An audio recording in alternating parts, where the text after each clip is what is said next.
It's time for a Sunday matinee in Kalispell as the Ballers play their 21st and final game in Montana this regular season. The Treasure State has been kind to Oakland this year as the Ballers seek their 14th win against Glacier this season. Good afternoon and welcome to Glacier Bank Park in Kalispell, Montana, as the Oakland Ballers visit the Glacier Range Riders for the finale of a 6-game series. I'm Devada Cullen and you're listening to Oakland Baseball on 860 AM The Answer and on YouTube. Luke Short exited in the third yesterday with an oblique strain in the Ballers' 6-2 win. Oakland needed a hero as a result, and Adam Bogosian rose to the occasion. He needed just 37 pitches to get 11 outs, throwing 3 2/3 scoreless innings.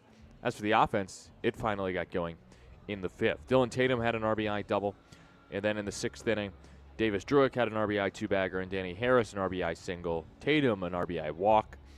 Christian Almanza solo shot in the eighth. Danny Harris an RBI double in the ninth. The Ballers led 6-0 entering the ninth inning, the bottom of the ninth, that is.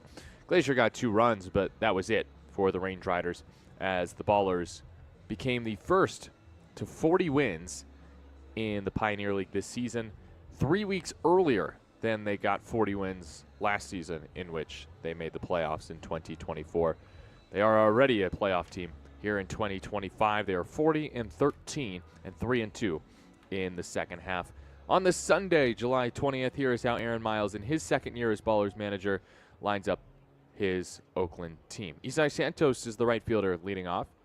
Jake Allgaier, third baseman, bats second.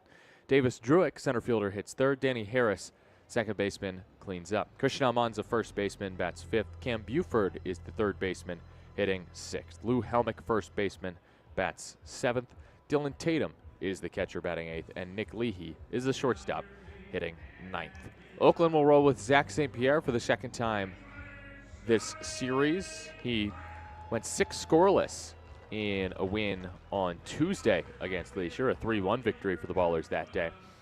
And he will be opposed by Jared Engman, the starter for the Glacier Range Riders, who in that game got the loss going just 4 2/3. Despite a good start to the game from Engman, he would throw 4 scoreless and then leave in the 5th inning. Offense for Glacier today, led by Todd Pratt in his first season as Glacier manager, 19-34 this year, 2-3 in the second half. TJ Clarkson is the right fielder leading off. Logan Beard, second baseman, bats second. Jack Lynch, first baseman, hits third. And Xavier Castarella is the DH cleaning up. Eli Payton makes his pro debut, third baseman for the Range Riders, hits fifth. Kingston Liniak, center fielder, bats sixth. Gabe Howell, shortstop, hitting seventh. Angel Mendoza in the 8th slot, number 8, the catcher. And Kyle Ashworth, the left fielder, bats ninth. Uniforms for today, Glacier rolling with their camo uniforms, green tops, white pants, and black caps on this Sunday afternoon. Oakland, to match the black caps of Glacier, going with their black hats as well, with the fist with the baseball in it, and their black uniforms, the Oakland Stands Up uniforms, with that same fist-holding baseball on the front of the uniforms, gray pants, and white numbers on the back of the black shirts for the Ballers. It's time for the anthem, and again, because there is just a playing of the national anthem and no national anthem singer due to copyright restrictions, we are not allowed to play the anthem on YouTube, and so we will have to step aside for the national anthem, and we'll be back for the first pitch. Don't worry, as the Ballers will be back home on Tuesday with another amazing anthem singer at Raimondi. So Oakland and Glacier playing the finale of a 6-game set here from Kalispell. And first pitch when you return here on 860 AM, The Answer.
We're back here from Kalispell here on 860 AM The Answer and on YouTube before first pitch before Game 6 between the Ballers and the Range Riders. The starter for Glacier is Jared Engman, right-hander, 6 foot, 215 pounds, 23 years of age from Kent, Washington. The former Washington Husky is in his second year with the Range Riders, making his 13th career start, 6th of the season. He's got a 5.82 ERA, 0-1 record.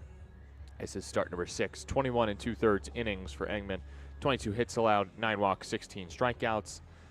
And Tuesday against Oakland made his second start against the Ballers this season and lost this one, going 4 2/3, 3 hits, 3 earned runs, 4 walks, 3 strikeouts. That was a 3-1 Oakland win. Engman, the defense behind him. Look at the outfield from left to right. Ashworth, Liniak, and Clarkson for Glacier. Infield from third to first. Peyton making his pro debut at third, then Howell, Beard, and Lynch. And Mendoza doing the catching for the righty Engman. Weirdly, the player that's had the most success by far against Engman has to be Isai Santos, who took him yard in Engman's 2025 debut. He missed the first month of the season on the IL. Then on June 21st, nearly a month ago, in a 10-6 Ballers win, Santos started the game with a leadoff bomb. And then Santos on Tuesday, a 2-run double to knock Engman out of the game. Engman would throw 4 scoreless. Then in the 5th, he would walk a pair, and then Santos' 2-run triple was it for Engman. The Ballers 3 runs off of Engman. That was all they needed to get a 3-1 win on Tuesday. Still waiting for this offense to really surge here in Kalispell. They got 6 runs on 9 hits, both series highs yesterday. But let's see how Isai Santos can start his day against a pitcher that he's had much success against. It's the righty Engman and the lefty Santos. Game 6 of the series. Oakland leads the series 3-2, looking to take this series to start the second half here in Kalispell. First pitch of the day is fouled back at 1:09 p.m. Mountain Time. That is 12:09 back in the Bay. Thanks for tuning in on your Sunday afternoon. I'm Nevada Cullen with Chris Dorr back in our 860 AM The Answer studio. First pitch, a 93-mile-an-hour fastball. Second one is upstairs at 94, 1-1. It is a 77-degree day at first pitch, mostly sunny on this Sunday. Shad Chrisman is your home plate umpire today. Craig Struble at first, Alec Conwell at third. 1-1 to Santos is rocketed into right field. This is a base hit, and it's almost past Clarkson, but he snags it and then throws towards second, but offline. And Isai Santos continues to crush Jared Engman. That's a leadoff 2-bagger here in the first. Isai just turned and burned on 92 on the inside corner, 98 off the bat, 290 feet. Took a high hop off the turf and nearly went past Clarkson, and it would have been a triple if it did get past him. Instead, Clarkson corralled and threw it in quickly to hold Santos to a leadoff double here in the first. Santos, with his third extra base hit of the series, brings up switch hitting lefty at the moment, Jake Allgaier. First toss is too tall, 1-0. Ballers get the leadoff man on to start the game for the first time this series. Tremaine Cobb Jr. getting the day off. He was 0 for 5 to start the first 5 games here in Glacier. Santos at second. Engman delivers. Allgaier takes in the attic. 2-0. Allgaier in this series, 3 for 13. Acquired via trade Monday from the American Association's Gary South Shore Railcats. 2-0. Allgaier takes a strike, 2-1. That was on the outer half.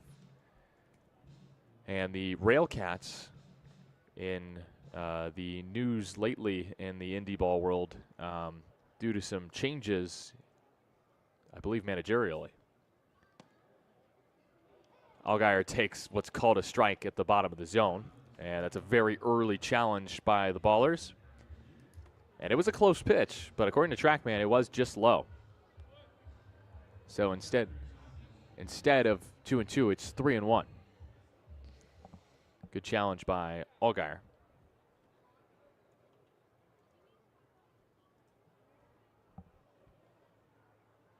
And Allgaier pokes it into center field. It's ducking fast, and it falls in front of Liniak, and Santos has to hold it second. That was a pretty bad read there by Isai. He should be at third right now.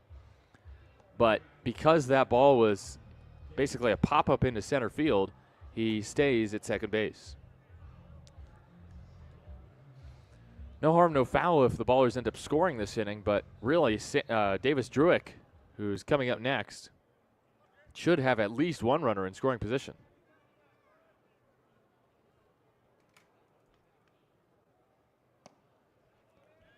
Druick takes a strike, 0-1.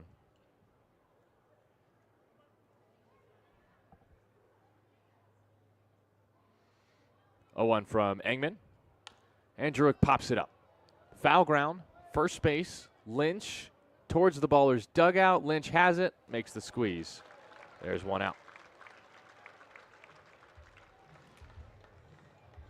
So here in the top of the first inning, Harris is next. 2 on, 1 out for the Ballers in a scoreless game here from Kalispell. Santos doubles, then does not advance to third on Jake Allgaier's looped single to center. And now it's Danny Harris. First pitch, Harris takes high, 1-0.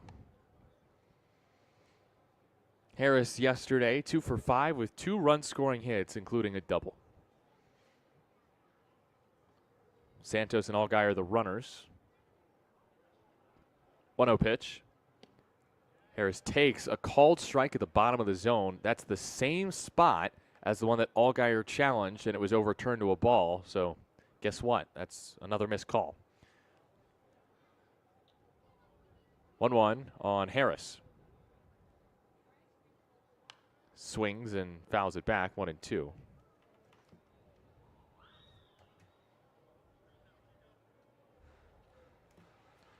And it's 1-2 on Harris with men at first and second, Santos and Allgaier. No score, top of the first, Ballers and Range Riders here from Glacier. Righty Harris will wait as there's a fake throw to second from Engman. Really not the best move. He never even threw to try to get Santos. 1-2 count. Engman looks at second. Throws. Harris just gets a piece. Good pitch from Engman. The breaking ball off the plate, and Harris poked it. First and second for Oakland in the top of the first. Nobody out. Harris has driven in 43 this season. 13 of those RBI have come against Glacier. 1-2 toss. Again, Harris takes in the turf, 2-2. All turf field here at Glacier Bank Park with dark green padded wall in the outfield. Tall wall in right field.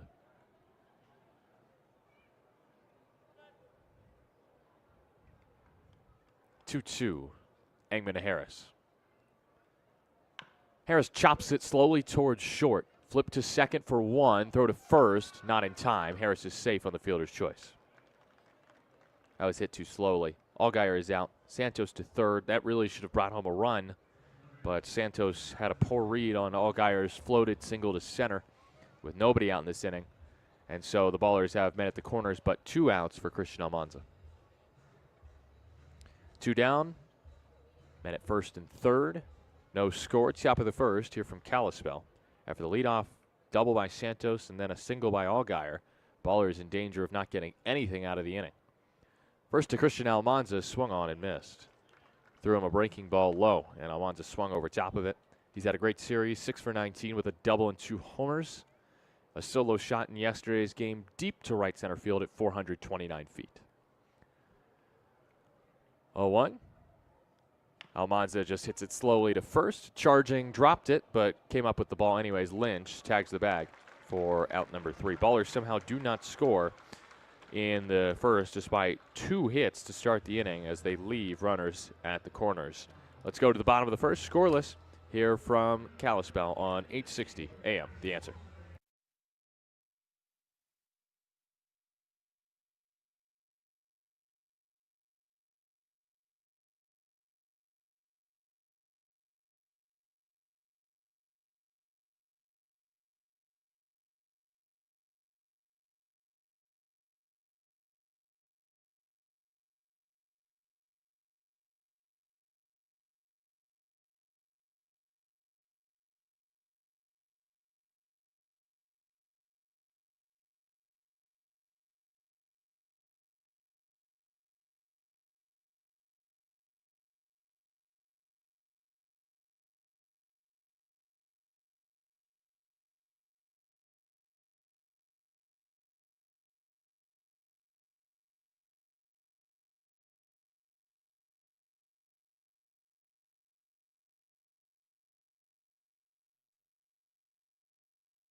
Scoreless in the bottom of the first. Here from Glacier. Range Riders lineup: Clarkson, Beard, Lynch, Casarella, Peyton, Liniak, Howell, Mendoza, Ashworth. And the starter today for the Oakland Ballers is Zach St. Pierre. Tuesday against the Glacier Range Riders in a 3-1 win. He went 6 scoreless, giving up just 3 hits, 2 walks, and 5 strikeouts. His second 6-inning shutout performance this year, he's allowed 3 hits in both of those. This is his 4th start against Glacier this year. He allowed exactly 5 earned runs in the first 2, which were losses, and then he finally beat the Range Riders on Tuesday. He's got a 4.86 ERA, 4-3 record, 11th start, 12th total appearance, 53 2/3 innings, 65 hits, 18 walks, and 36 strikeouts. St. Pierre, a 5'11 right-hander, 27 years old, from Allen, Texas. St. Pierre did allow a home run to Clarkson on June 19th at Ramondi in a 5-2 loss. Clarkson is the leadoff man here against St. Pierre on this Sunday afternoon. Clarkson takes a first pitch ball low, 1-0, and we're underway in the home first inning. Clarkson this series 6 for 16 with 5 RBI with a homer on Tuesday's 5th homer against Oakland this season. 1-0 to the lefty. Clarkson is hit foul behind home, out of play, 1-1. Clarkson is 24 years old, from Gilbert, Arizona, drafted by the Reds in 2019 in the 33rd round out of Mesquite High School in Gilbert, Arizona. He went to Utah. He was a two-way player there. Graduated with a Pac-12 program record for Utah, 38 homers. 1-1. Clarkson takes downstairs.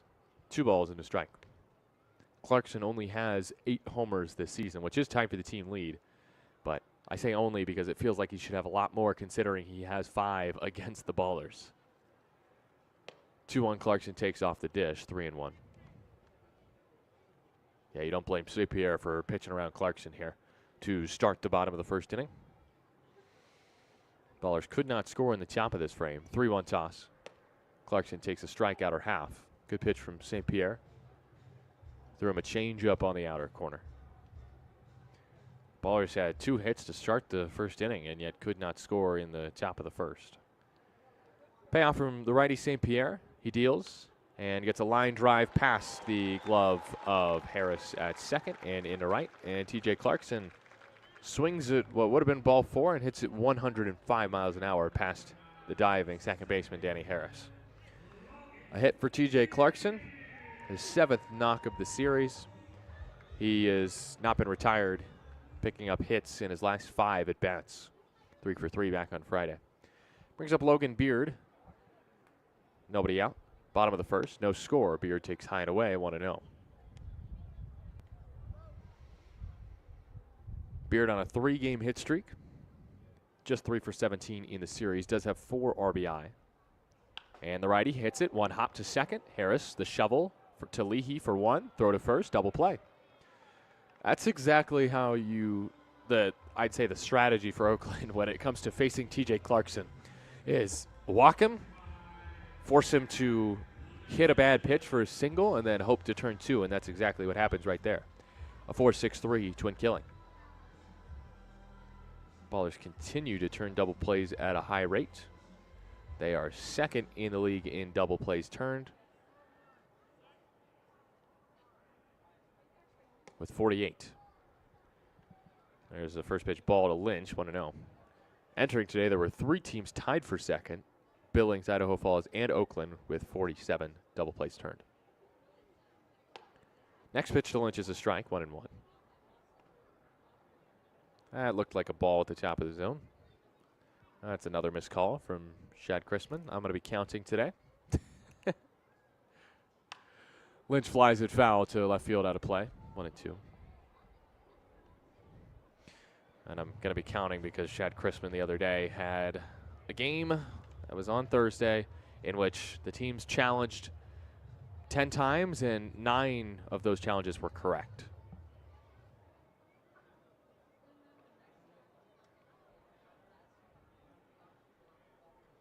One-two toss to the lefty. Lynch swung on and missed. Beautiful breaking ball from St. Pierre. He throws the curveball, and Lynch just looks foolish to end the inning. St. Pierre, in effect, a 1-2-3 first inning, despite the single by Clarkson, the double play, and a strikeout helps him to face the minimum in the first. Let's go to the second. No score. Oakland and Glacier on 860 AM. The Answer.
Start of the second.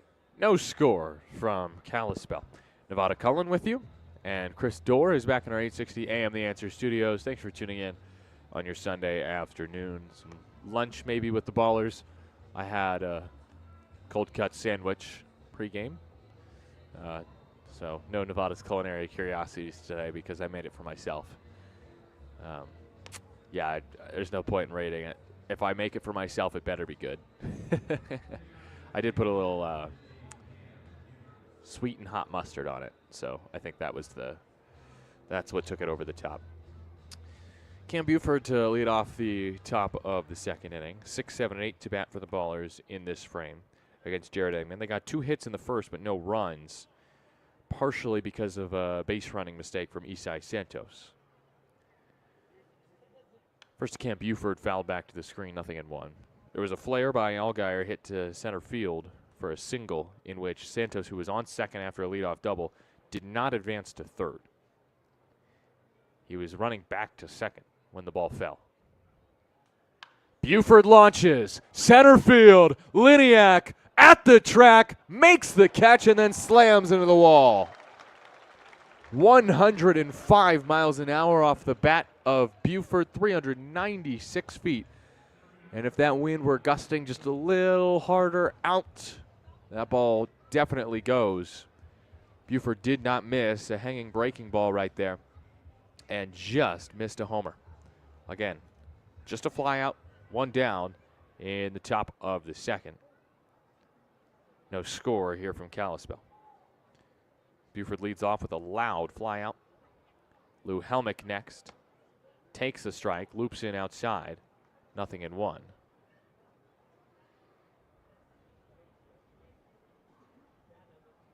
Man, a 396-foot out. Not the first one of those this series, as Helmick takes low and away for a ball. It was Isai Santos himself on Friday in a 3-2 Oakland loss that scalded one to center but flew out on a deep fly out to slightly left center. Helmick check swing foul ball off to the left. 1-2. Cam Buford just missing his 10th homer of the year. He'd be the 4th baller to reach double figures behind Almanza, Tatum, and Druick. 1-2 from Engman to Helmick. Swung on and missed. Good pitch, bottom of the zone.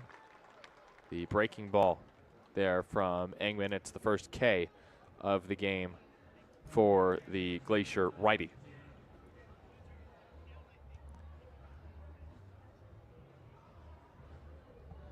Dylan Tatum at the dish now with 2 down. Base is empty. Top of the second. No score. Oakland and Glacier. Tatum on a 3-game hit streak, but has just 3 hits in the series. 3 for 17. Tatum first pitch, lofts it to center field. Liniak comes in, and the Glacier center fielder makes the squeeze for out number 3. So a loud Buford fly out, nearly a home run on a hanging breaking ball but the Ballers down in order in the top of the second. No score heading to the home second inning. Range Riders coming back up when you return. On 8:60 a.m., The Answer.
No score, home second. Here from Kalispell. Here on July 20th, 2025. It's time for This Day in Oakland Baseball History. What happened on July 20th, 2024? Well, it's one of my favorite games in Ballers history. Ballers won, High Wheelers won from Davis. Knockout round win for the Ballers, 1-0 in round one. The Ballers were tired of losing knockout rounds against the High Wheelers at this point. They had lost the knockout round on consecutive days, Wednesday and Thursday of that week, and failed to hit a single homer in the knockout round in those rounds. So, after a 1-1 pitcher's duel in Davis a year ago today, what did the Ballers do? They sent relief pitcher Jake Daly to the dish in the knockout round to try his luck. What would happen after that? Unbelievable. First pitch is a strike to Casarella. We're underway, bottom of the second, no score. On his first swing, Jake Daly smashed a long, deep drive to left for Oakland's first dinger in the third knockout round of the series. Ground ball slowly hit towards third, picked up by Leahy. Tough play, and Allgaier's throw just in time, scooped out by Almanza. One away. You're so used to Leahy being at third base at this point. Now Leahy's the shortstop today with Cobb getting the day off. It is Allgaier today who makes the nice play for the first out. Nobody on, bottom of the second inning.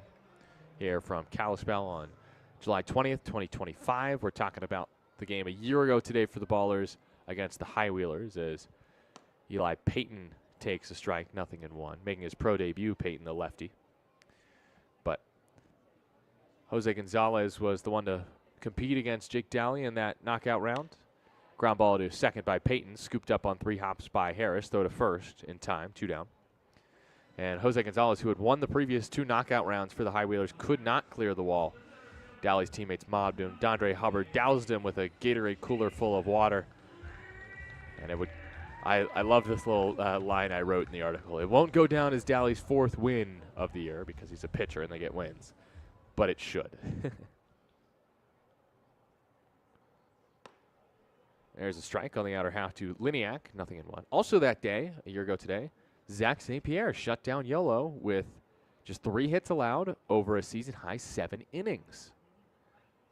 0-1 foul tipped into the mitt of Tatum, 0-2. Could that be a sign of things to come today for Zach St. Pierre? He's been pretty good so far. At that time, St. Pierre had not allowed an earned run in the month of July in 16 2/3 innings. Hack and a miss. Liniak chases the high heat from Zach St. Pierre, who has 2 strikeouts and has faced the minimum through 2. No score heading to the third on 8:60 a.m. The Answer.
Well, feeling a little bit of deja vu through 2 innings. We're scoreless here from Kalispell. Game was scoreless through 4 innings yesterday. Ballers and Ballers and Range Riders. No, not yet, no High Wheelers yet. But Oakland and Glacier is playing a finale of a 6-game series. Ballers return home next week. They host the Colorado Springs Sky Sox for 6. Then after that, at long last, the Ballers will make their first ever trip to Marysville to face the Yuba Sutter High Wheelers. A rivalry renewed. And they'll play 12 in a row against the High Wheelers, so that'll be fun. Here's Nick Leahy to start the top of the 3rd inning. No score, Oakland and Glacier. I'm Nevada Cullen. Chris Dorr back in our 860 AM The Answer studios. Leahy, the righty, against Engman, the righty. First pitch called a strike, 92 on the outer half. 0-1 on Leahy. 0 for 4 with a couple strikeouts yesterday. Also hit into a double play. Leahy late on an outside pitch. Again, the fastball at 92. Fouls it off to the right. 0-2 on Leahy. 3 for 14 in the series. Did not face Engman, did not get the start on Tuesday. Takes outside, 1-2. Leahy against Glacier this year. 12 for 43 with 8 RBI, double and a homer, a few multi-hit games. Hitting .300 this season for Oakland. 1-2 pitch from Engman. Leahy checks his swing, low outside pitch, 2-2. Angel Mendoza back behind the dish for the Range Riders, so you'll know that Oakland will be more cautious running the bases today. 2-2 toss from Engman. Pitch to Leahy. Swung on and missed. High fastball at 92. And Leahy is Engman's second strikeout victim. 1 out in the top of the 3rd. Nobody on for the leadoff man, Isai Santos.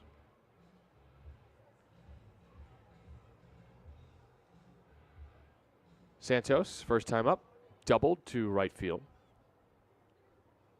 Almost past Clarkson. Might have had a triple. Santos takes the first pitch at the bottom of the zone.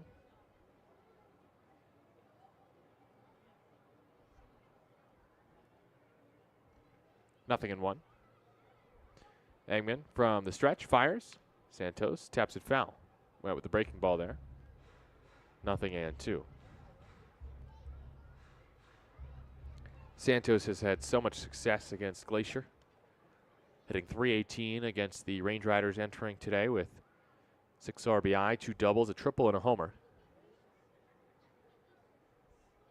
Engman way ahead, 0-2. Santos clocks a line drive into the berm. Oh no, I think a kid got hit by that foul ball. Aw. Hope that kid's okay. Aw. 0-2. Santos swats it the other way. Line drive. Watch out. The other berm. And looks like nobody hurt over there. A kid came up with the ball.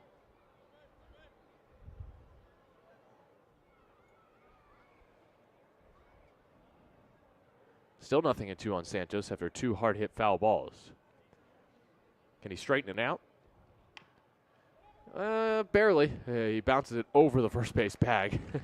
That's an unassisted putout by the first baseman, Lynch. 2 down, top of the 3rd. 0-0, Oakland and Glacier. Oh. Looks like a little girl was hit by that foul ball off the carom out on the berm out in right field. Her mom's there consoling her. Hope she feels better soon. Here's Jake Allgaier. First pitch to him is high. 1-0. Ballers loading up the offense with lefties. Santos, Allgaier a switch hitter. Druick, Almanza, fell to the screen. Helmick, that's 4 righties in there with Leahy, Tatum, Buford, and Harris. Tremaine Cobb Jr. gets the day off. A rare day off for the Ballers shortstop. 1-1. Allgaier takes just low and in. That's actually a good call by Shad Chrisman. All right. That's good. Just missed low and inside. It's 2-1 on Allgaier. Last time, really, Tremaine got an extended break was because he was hurt. That happened, that injury here in Kalispell. 2-1, Allgaier hits it slowly back to the pitcher. And the toss to first is in time by Ingman for out number 3. Ballers retired in order in the third. They don't have a hit since Allgaier's single in the first. Let's go to the bottom of the third inning. Still no score. Oakland and Glacier on 860 AM The Answer.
Bottom of the third, no score. Oakland and Glacier here on 860 AM The Answer. And I'm Nevada Cullen, Chris Dorr, back in our 860 AM The Answer studio. Thank you for tuning in on this Sunday afternoon. It's time to reintroduce a segment that I haven't used in a while. It's time for Ballers Anthems, where I talk to a player, they give me a song recommendation, and I say whether or not they're on aux. They're allowed to get the aux scored on the road trip. So today it's Tyler Lozano for the second time this season, who gave me a song to listen to. And I finally did listen to it today. First pitch is a strike to Gabe Howell to start the bottom of the third. T-Lo suggested to me Rush Hour by Mac Miller. Rest in paradise, Mac Miller. It's my second Mac Miller song this season. Pitched low, 1-1. And I will say, Rush Hour, I gave it a listen. It's not quite as good as the first one I was given. I thought What's the Use by Mac Miller was a better song, as Howell taps it foul, 1 and 2. Rush Hour, still a good song. I'm going to give it 3.5 stars out of 5. But Gabe Tanner's What's the Use, I'm going to keep listening to Mac Miller, and I wouldn't be surprised if that still is my favorite Mac Miller song after listening to more of his discography. 1-2. Popped up. Right field. Shallow. Almanza out. Harris out. Harris got it on the run. 1 away. So what is the decision? Well, the jury finds Tyler Lozano innocent of all charges. T-Lo, don't worry. You can still get the aux. Even though Gabe Tanner's Mac Miller request that I listened to was a better one, in my opinion. Tyler Lozano always can get the aux. He's got good music taste. So 1 out here in the bottom of the third inning. Here's Angel Mendoza. First pitch outside, 1-0. Angel Mendoza. Man, if there ever was a player who the Ballers just don't like, it's probably him. 1-0 is called a strike, 1-1. And it's not because of who he is as a person. I'm sure Angel Mendoza is a wonderful guy, but first of all, he was a YOLO high-wheeler last year, 1-1. Fouled back, 1-2. Won the title with YOLO against Oakland. He had a home run in round 1 of the playoffs against Oakland in game 1. in Davis. And now against Oakland this year, has continued to hit well. A double and a homer against the Ballers this season. Also, he's thrown out a couple runners this series. 1-2, bounce to third. Allgaier fields chest high, throw to first in time, 2 away. In effect, it's 8 up, 8 down for Zach St. Pierre, despite a leadoff single by Clarkson. A double play helped St. Pierre get out of the first with just facing the minimum. And he also has 2 strikeouts so far as he faces the 9-hitter Kyle Ashworth here in the bottom of the third. No score, 2 outs, nobody on. First to the lefty, Ashworth called a ball inside, and that is, I believe, on the corner. Yep, that's number 4 missed calls. 3 against Oakland. That was close, though. Next pitch is a strike. 90 miles an hour on the edge. 1-1 on Ashworth.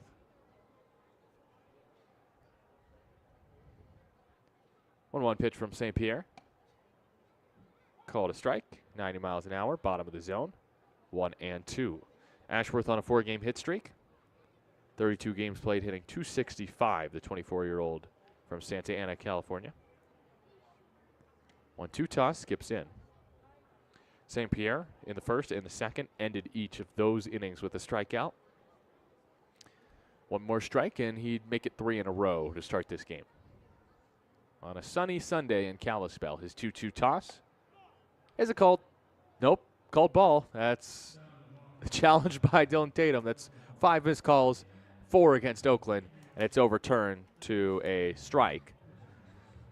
And Ashworth does go down looking. St. Pierre has ended each inning with a K so far. Retires the side in order for the 3rd time in 3 innings. And we are a third of the way done. Nothing between Oakland and Glacier. You're on 860 AM The Answer.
Start of the 4th, no score. Oakland and Glacier here from Glacier Bank Park in Kalispell. Nevada Cullen with you.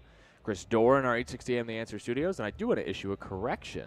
Usually the umpires stay the same from Saturday to Sunday, but today there's a new first base umpire is Ray Bidwell.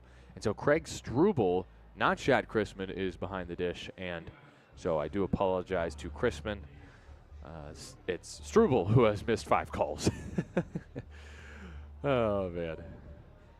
Anywho, top of the 4th inning here from Kalispell. 3, 4, and 5 due up for the Ballers. Let's see if they can get on the board in this inning. They have been really slow starting offensively in this series. First to Davis Druick is a strike, 0-1. Flashback to Tuesday. They didn't score until the 5th inning against Engman. Didn't score until the 7th inning on Wednesday. They did score in the 2nd inning Thursday. Druick swinging a miss, 0-2. They did only score 2 runs on Thursday.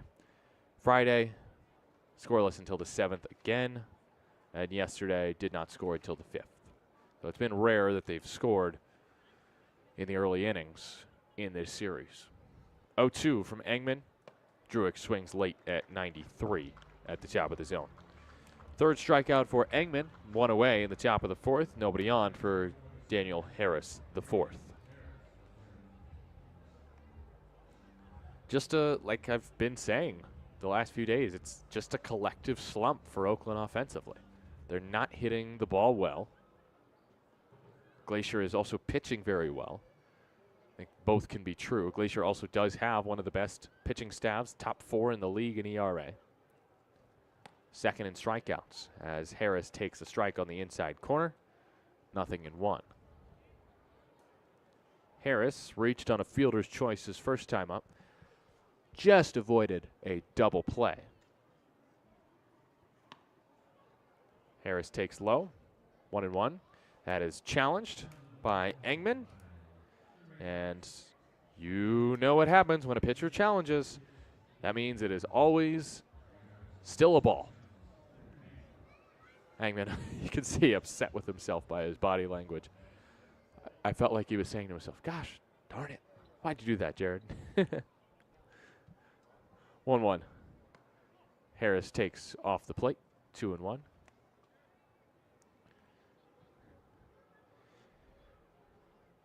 Harris is 3 for 20 in the series. 2 of his hits coming yesterday.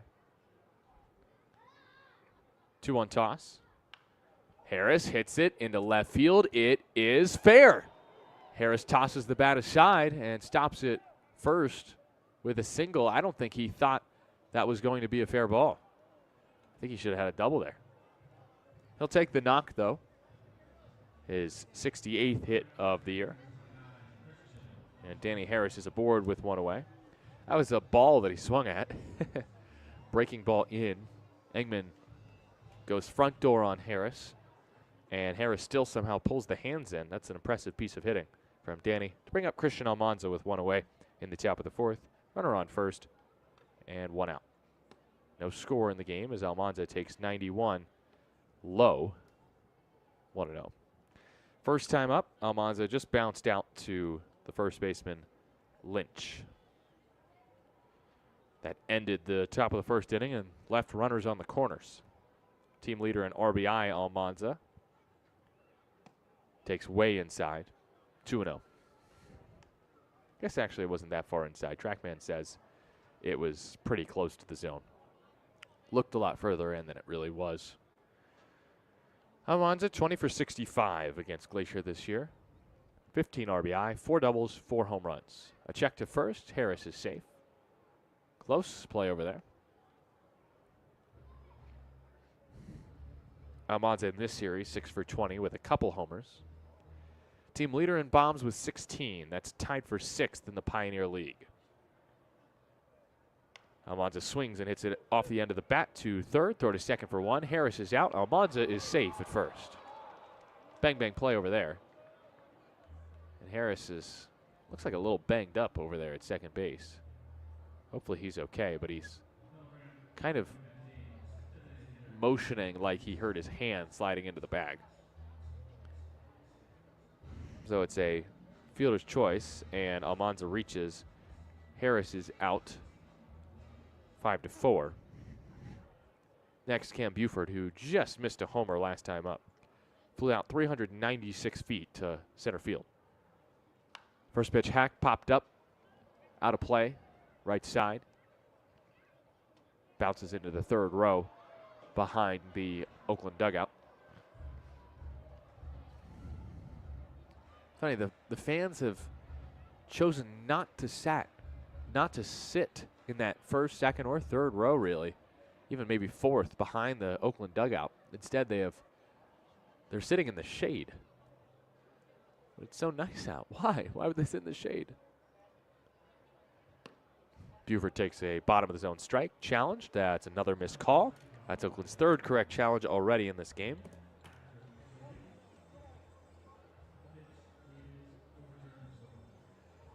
Yep. And so that's 6 missed calls, 5 of them against Oakland. And a lot of them have been at the bottom below the zone. Craig Struble now should know where the bottom of the zone is. That's an ugly swing from Buford. It's 1-2. That was a good breaking ball, to be fair. At second, Almanza with 2 outs in the top of the 4th. No score, Oakland and Glacier. 1-2 pitch to Buford. Foul to the plate. Bounced off of the catcher Mendoza. Still 1-2 after Buford chased a breaking ball.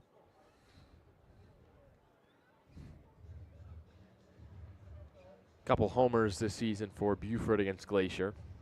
Not surprising that any players have multiple home runs against Glacier this year because the Ballers have played them a whopping 18 times. No more in this season unless Glacier makes the playoffs. 1-2.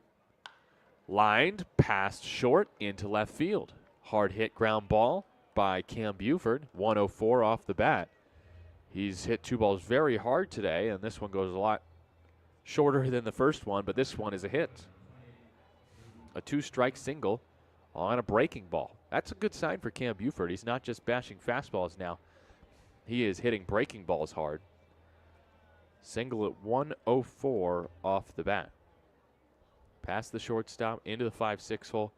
And it brings up Lou Helmick with 2 on and 2 out in the top of the 4th. No score. Oakland and Glacier. First pitch, broken bat flare into center field, base hit. Getting the wave and scoring on the play is Christian Almanza as Lou Helmick with a first pitch single into center gives Oakland the initial lead. 1-0 Ballers in the top of the 4th. A 2-out rally from Oakland, their 3rd single of the inning. So Helmick needs a new bat for his next AB, but he'll take the RBI single. He's up to 40 RBI on the year, extends his hit streak to 4 games. Buford went to second on the play. Dylan Tatum hits next. Ballers get to Engman finally in the 4th. 2 on, 2 out for Tatum. 1-0 Oakland. Runner trips, heading for third. Throwback from Mendoza to second is offline, and Buford is safe. I don't even know if that pitch was a strike or not. I'm going to assume yes, because it was at the top of the zone, so it should be 0-1 on Tatum. But that was chaotic because Buford took off for third, slipped. Mendoza, seeing that, threw behind him to second, but a rare missed throw by the catcher Mendoza means that Buford is safe at second base. So 0-1 on Tatum. After that chaos, next pitch, swing and a miss. Another breaking ball to Dylan. You can see that Buford's having more success sitting breaking ball today. Perhaps Tatum could do the same. 0-2 is a fastball high. 1-2. No chase from Tater. Fly out to center his first time up. Tatum has not homered since July 6th at Rocky Mountain. That's now 2 weeks ago, the Sunday game in Colorado Springs. Engman, 1-2 pitch. Tatum strikes out. Pitch in the turf. Good breaking ball for out number 3. That's the 4th strikeout for Engman. Oakland gets 3 hits in the inning, and they leave a pair, but they get 1 and take the lead 1-0 on Lou Helmick's RBI knock floated into center field. To the bottom of the 4th we go. Ballers with the first lead today. 1-0 over Glacier on 860 AM. The Answer.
One nothing Ballers, bottom of the 4th.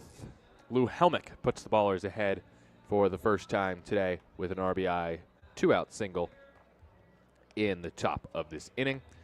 Zach St. Pierre to face the top of the lineup here in the bottom of the fourth. It's time to talk about some former ballers. Where are they now is the question, and we look at some recent performances by former ballers here in the bottom of the fourth.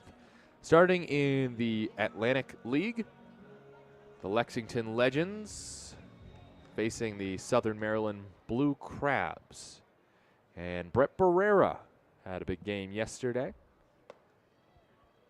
First pitch is a strike to TJ Clarkson to start the bottom of the fourth.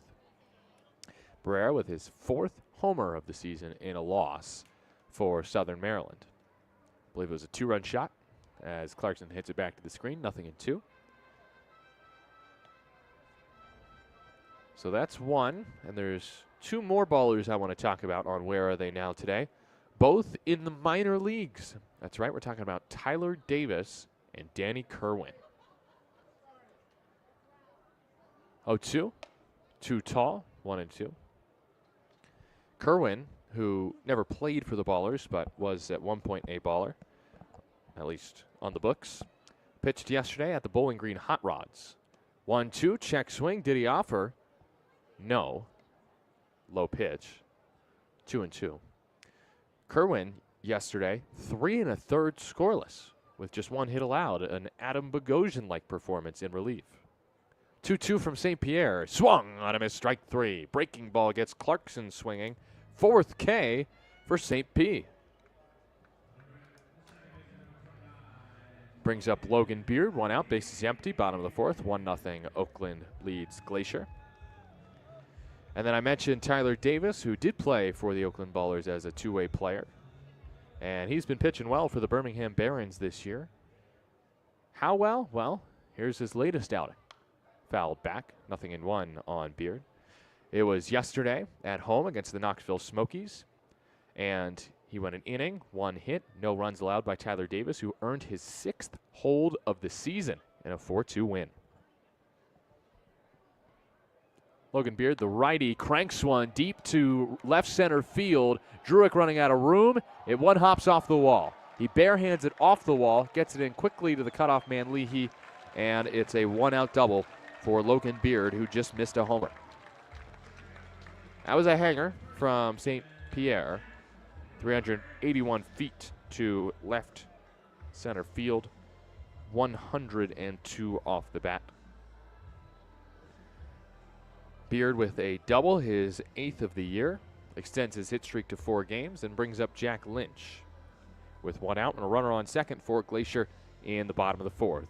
Oakland up 1-0.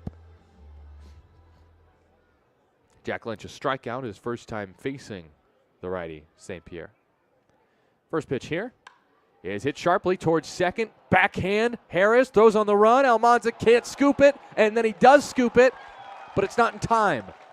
The ball went into and out of his mitt on the pick, and Lynch reaches on, I think, an infield hit. I don't know how you can rule it an error, but I've been proven wrong before.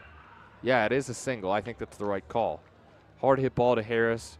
It took a strong effort to even get the ball there. And now hits on back-to-back pitches for Glacier. Man, that was so close. Harris, it just was a tough ball for Almanza to pick his throw on the run. And Almanza did end up with the ball in his mitt, but after it popped out of his mitt. First pitch is a strike to Xavier Casarella. Ground out to third, his first time up. Well, I'll try it again here. Can the Ballers roll up another double play? It's 0-1 on Casarella. He swings and misses late on a changeup. 0-2. 1 out. Bottom of the fourth, 1-0. Oakland leads Glacier. Runner at third is Beard. Lynch at first. Casarella, right-handed batter, open stance, stands at the back of the box. St. Pierre goes, and it's a called third strike on the outside corner. Casarella frozen. Ring him up. 2 down. That's a big pitch by St. Pierre. Went with the fastball in 92 and painted it. Now it's Eli Payton. 0 for 1 so far in his pro debut.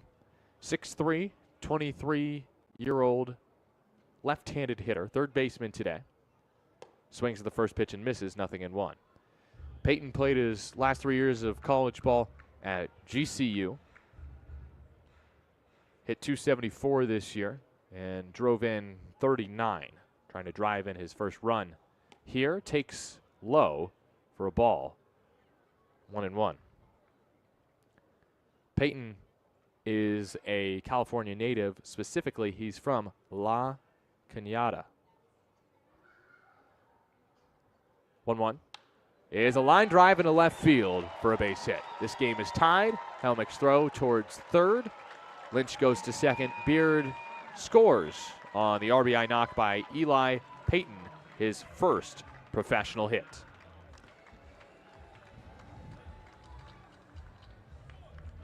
Oppo line drive. And it brings up Kingston Liniak with 2 outs in the inning. 1-1. Oakland and Glacier here from Kalispell. Liniak a strikeout swinging first time against Zach St. Pierre. First pitch, line drive into center field, base hit. This should score Lynch from second. Druick's throw is towards second. The tag applied late. And Liniak on the very next pitch gives Glacier the lead. Back-to-back RBI singles on back-to-back pitches.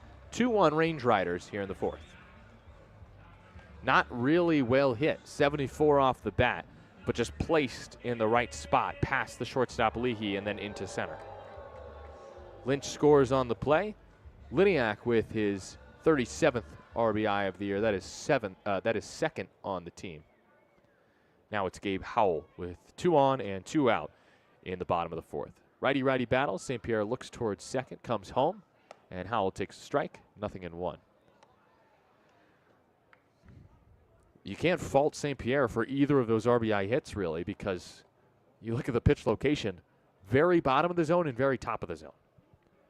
Can't place it in the zone much better. Pop-up should be the final out. Amon's in foul territory, makes the squeeze for out number 3.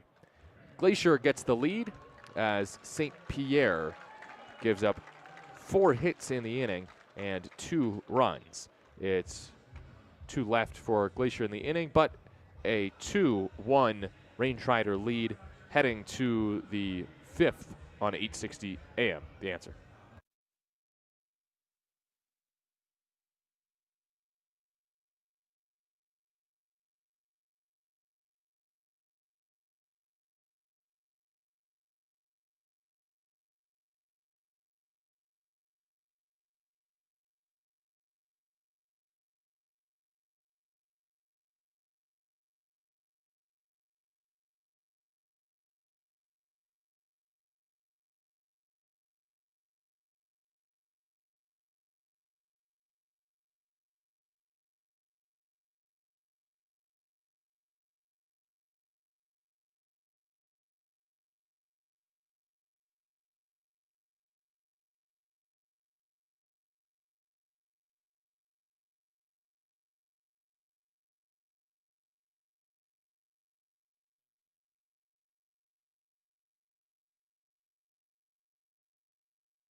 Beginning of the 5th here from Kalispell.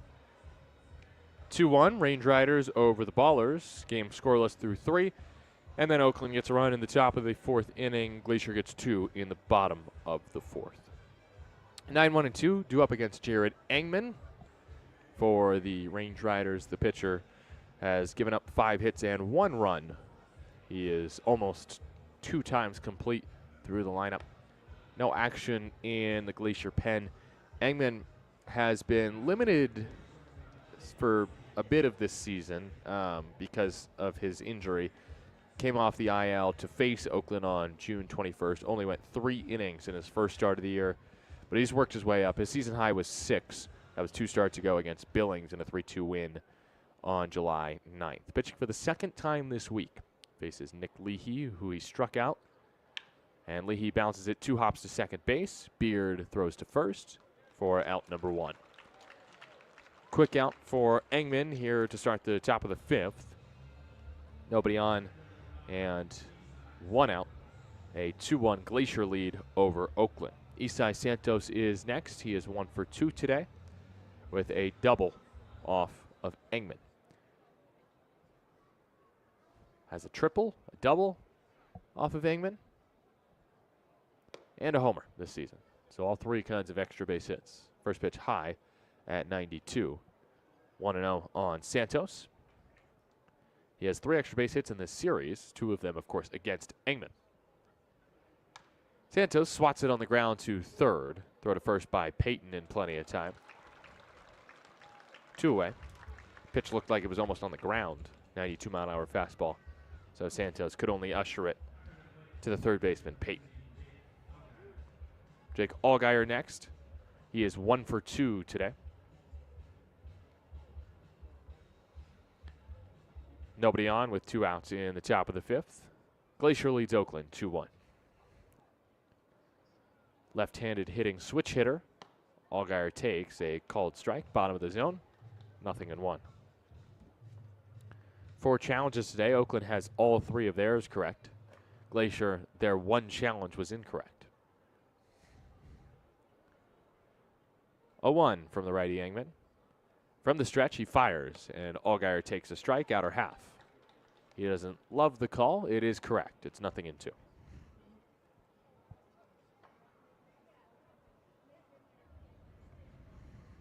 Davis Druick on deck. He would come up in this inning if Allgaier reaches.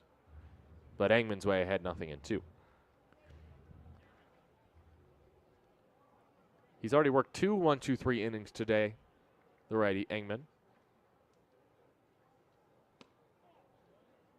Misses low. That's in the zone, according to TrackMan. So that's a 7th missed call in terms of balls and strikes. 2 now against Glacier, 5 of them against Oakland. 1-2. Engman at the belt. Fires. Low. Just skipped in the turf before meeting the mitt of Mendoza. 2-2 on Allgaier. Played at the junior college level, Spoon River, before going to Western Illinois and then Southern Illinois. 2 different D1 stops in his college career. Allgaier hits one towards the 5-6 hole, somehow covered up by Payton. His throw to first is picked out by Lynch for out number 3. Nice play by the pro debutant, Eli Payton. Ballers retired in order in the top of the 5th inning and trail Glacier 2-1. Halfway home here in Kalispell on 860 AM The Answer.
Bottom of the 5th, it's a 2-1 Glacier lead over Oakland.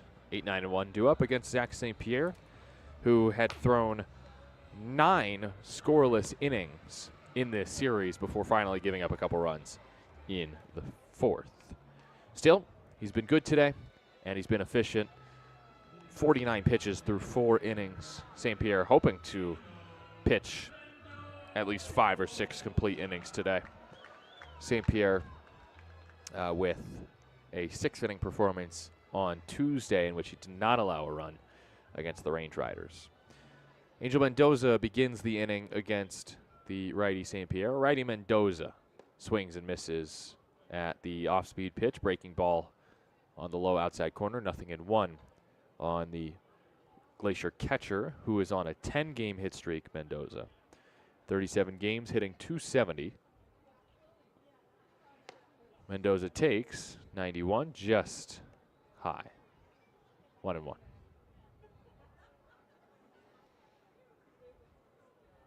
He actually did not hit well at Raimondi this season. Takes high again, 2-1. He went 1 for 14 in that series. I will say the one hit was a home run. That was against Dylan Matsuoka. Ironically, Mendoza was the beer batter in that game. Fouls it back to the screen, 2-2. But Mendoza has hit well in this series, 3 for 10 with a double on Friday. Did not play in yesterday's game. Donovan Ratfield, the new catcher for Glacier, got the start on Saturday. 2-2, St. Pierre pitches and misses high, 3-2. I should say Eli Payton, who's making his pro debut, activated only because Kenny Lavari has hit the IL. So he's injured. Payoff. Mendoza taps it off the plate. Tatum hops out of his crouch, bare hands, throws to first in time. Makes it look easy for out number 1. 2-3 put out. And Mendoza's retired.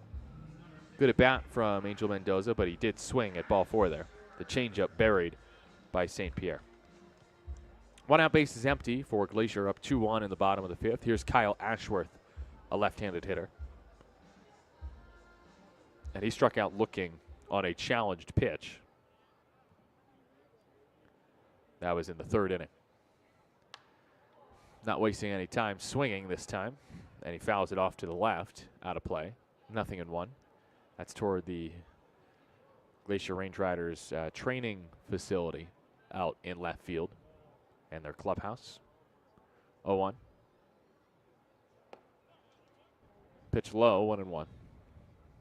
Glacier Bank Park, a beautiful spot. 2023 Ballpark of the Year, according to baseballparks.com. Capacity of 5,500. 1-1, poked foul off to the left, 1-2. Scott Gladstone, the broadcaster for the Range Riders, gave me a bit of a tour today of the press box, at least the other side of the press box that I hadn't really seen, and then the suite seats. Got to see the owner's suite. 1-2, served into left field, over towards the line. Helmick makes the catch, and then runs into foul ground. 2 down. I think the coolest thing I got to see today was the speakeasy. That's a couple doors down from me on this side of the press box. If I go a couple doors further down, there's a bar where if you're in one of the first few rows of the ticketed seats, or if you're in a suite, you can make your way to the bar, the speakeasy, here on the left side of the press box. First pitch, a strike to TJ Clarkson, 0-1. 2 outs, 2-1. The Range Riders lead in the bottom of the 5th. Clarkson is 1 for 2 with a strikeout against St. Pierre. Starting the 3rd time through the lineup, St. Pierre gets a foul ball there off to the left by Clarkson, lofted out of play. 0-2. Zach St. Pierre has faced the minimum in 3 of 4 innings so far. Can he make it 4 of 5? Not on that pitch, just low to Clarkson, 1-2. It feels like Oakland's at a good spot, actually, with their challenges. They still have 3 left. 1-2. Clarkson hits it to shortstop. 2 bounces for Leahy. His throw to first in time for out number 3.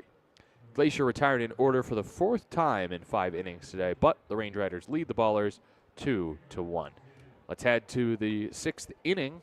A 2-1 Glacier lead over Oakland on 860 AM The Answer.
Sixth inning starts now here from Kalispell. Druick, Harris, Almanza due up against Jared Engman, who has completed 6 innings this season. In fact, he did it 2 starts ago, a season-high 6 on July 9th at Billings in a 3-2 win for Glacier. They lead 2-1 here in the top of the 6th in Kalispell. I am Nevada Cullen. Chris Dorr is in our 860 AM The Answer studio. Thanks for tuning in on this Sunday afternoon. Davis Druick starts the inning. He is 0 for 2 in this game. Left-handed hitter against the righty Jared Engman. Druick is 6 for 19 in the series. He has not had success against Engman. He is 0 for 3 with 2 strikeouts and a walk. First pitch, Druick dribbles it, first base line. Thankfully it rolls foul, otherwise he was toast. 0-1.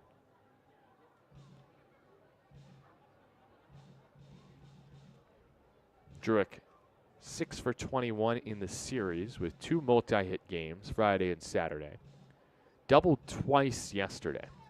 That was his 3rd time doubling twice against Glacier this season. And he has 2 doubles on 4 different occasions. Druick flies one. He was early towards the berm in right field. It's out of play, 0-2. Druick, a .379 hitter against Glacier this year. 8 doubles, 4 homers. He is 0 for 2 today, but the Range Riders will still be happy to see him leave on a plane back to Oakland. Druick takes high, way up there. 1-2. Mountains overlooking the action from right field, even peeking out from beyond center and left, but most dominantly in right. Druick early grounds it towards the Oakland dugout and off its facing. 1-2. If you travel 45 minutes up the road, you reach Glacier National Park beyond Kalispell.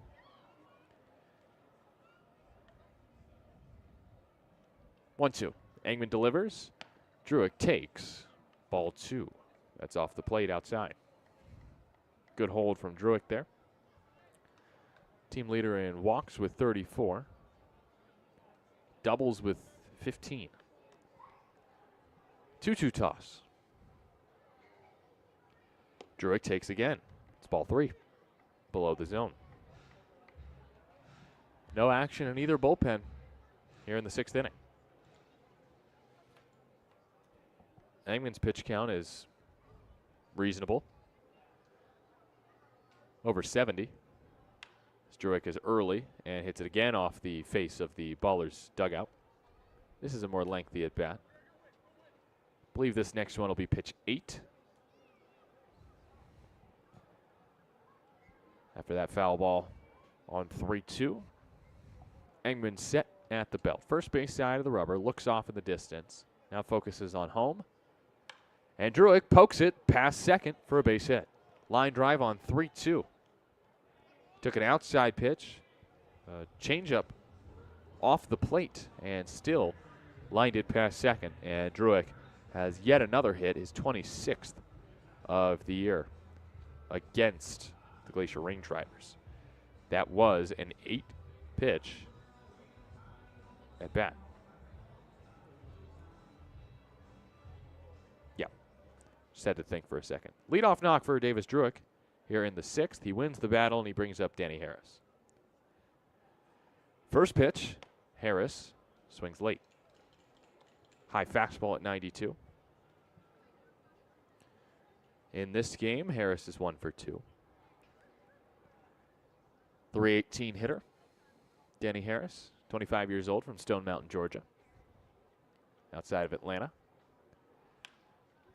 Line drive foul right side, past James Harris, and ends up with Connor Richardson, who tosses it towards some kids on the berm. They always tackle each other for those baseballs out there. I don't remember being that physical when I was a kid at a baseball game. If I didn't get the ball thrown directly to me, I don't think I tackled any other kids in trying to get the baseball. But maybe I just wasn't trying hard enough. Harris way behind, 0-2. Druick was still able to get a hit out of a count like this. He did work it full. But Harris is unable to do the same as he swings at the fastball on the outer portion of the plate and strikes out.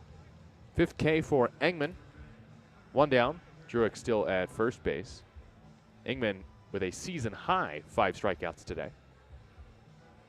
Next is Christian Almanza, who is 0 for 2 today, reached on a fielder's choice and scored in the 4th.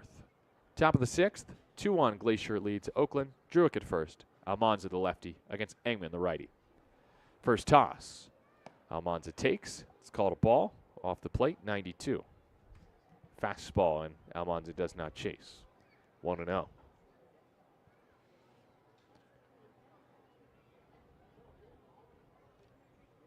1-0 count. Engman set at the belt, comes home. Almanza takes a strike on the outside corner. According to TrackMan, that is a ball, but it was just off the edge. Still, it's the 6th missed call against Oakland. 1-1. Almanza takes well ahead of the plate. Throw down to second by Mendoza, offline and into center field. And Druick takes second on the wild pitch. Heads up base running. That's a great down ball read from Davis Druick. Mendoza did all he could to throw him out. But Druick will shake the turf pellets out of his pants after swiping second there. This is Engman's 3rd start of the year against Oakland. 6th total start of the year. So really almost all he's seen this season are the Oakland Ballers. 2-1 on Almanza. RBI chance here with 1 out. Chance to tie the game, and he balks. He balked. That was a pretty obvious one. He tripped while throwing home. 45 miles an hour, the pitch, thrown home. 879 RPMs. And it did not register in terms of the location, but somehow it still was fast enough to register on TrackMan as a pitch. Druick to third on the balk, and now Almanza can tie the game with even a productive outright here. 2-1 Ballers trail in the top of the 6th. 2-1 toss. Almanza takes off the plate. That's 3-1. Tough luck for Jared Engman here.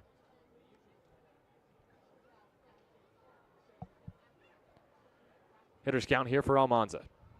Druick at third. 3-1 toss. Almanza swings, lasers it into the gap in left center field. Base hit. Cut off by Ashworth, but Christian Almanza ties the game with his 57th RBI of the year. RBI single into left for Almanza. It's 2-2 here in the 6th. Glendon Rush comes out to check on Jared Engman after an unfortunate series of events. Or I guess I should say a series of unfortunate events here in the top of the 6th inning. Single, wild pitch, balk. That was Druick. Then he scored on the RBI knock by Almanza. That time Almanza took a ball, a changeup from Engman off the plate, and flicked it into left field. 93 off the bat. Good enough for an RBI single. So Almanza's at first for Cam Buford. 2-2. That's the score in the top of the 6th. Still just 1 out. Righty Buford swings and bounces it to short. Double play chance. Flip to second for 1. Throw to first is in plenty of time for the 6-4-3 double play to end the inning. So Engman is through 6 for the 2nd time this season, but he surrenders the lead on the RBI knock by Christian Almanza. A run on a couple of hits with none left for the Ballers in the top of the 6th. Game is tied heading to the home 6th on 8:60 a.m. The Answer.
2-2 score in the bottom of the 6th. Here from Kalispell, Oakland, and Glacier. And it's not the only spot in the Pioneer League where the score is 2-2. Let's look at scores from around the league. We may have the lowest scoring day of the Pioneer League season on this Sunday afternoon as we take a look first in Billings, where it's Rocky Mountain 2, Billings 2, the Vibes and the Mustangs, each with a pair of runs. That game also in the 6th inning. Same exact line as this game. And then in Boise, the Colorado Springs Sky Sox lead 6-4. Interesting. All right. That's a good game out in Boise. U.S. Sutter High Wheelers, bottom of the 2nd, lead the Grand Junction Jackalopes 4-2. No score in Idaho Falls or in Missoula between Ogden and Idaho Falls and Great Falls and Missoula. Foul ball by Logan Beard. He fouls it back. 0-1. Still Zach St. Pierre. Beard last time doubled off of him. That was in the 4th. 0-1. Beard takes. It's called a ball high. Correct call. 1-1. Extended his hit streak to 4, Beard, with that double. 1-1. St. Pierre pitches. Beard early lines it down the left field line. This is fair and probably another double. Helmet going to chase it down. Beard heading towards second base. Stops there with his 2nd straight double against the ZSP. So Beard with a 2-double ball game. He's up to 9 two-baggers this season. Brings up Jack Lynch. Nobody out in the bottom of the 6th inning, and still no action in that Oakland pen. There's really no reason to get the bullpen going yet.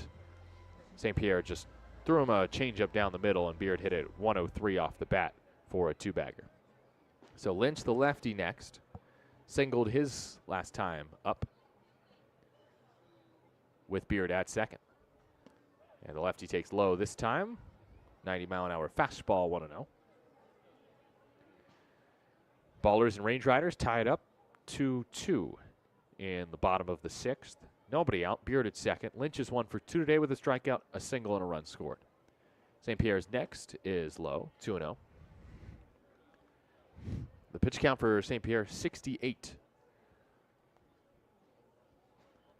The only reason to pull him is if Glacier starts hitting him. Of course, Beard now has 2 doubles against St. Pierre. Lynch on 2-0 takes low. 90-mile-an-hour fastball, 3-0. And now I think Oakland will start the pen as Pat Monteith goes out there with the mask. I assume that's Patty. He's been the bullpen catcher this week. 3-0 is a strike, 3-1. That was a 90-mile-an-hour heater, low outside corner.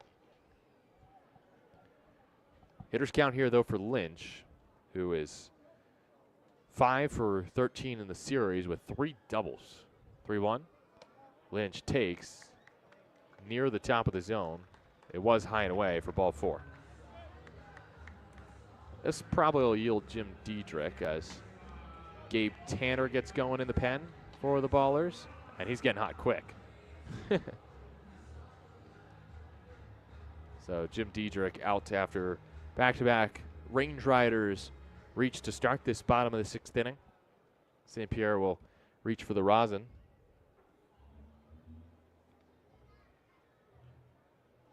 It's a 2-2 game in the bottom of the 6th inning. And St. Pierre, again, has just thrown 71 pitches. So the theory is here, if St. Pierre can maybe just get an out of Casarella, he'll stay in the game, at least for now. If not, if Casarella reaches, this could be it for Zach St. Pierre, as Tanner is getting warm quickly in the bullpen.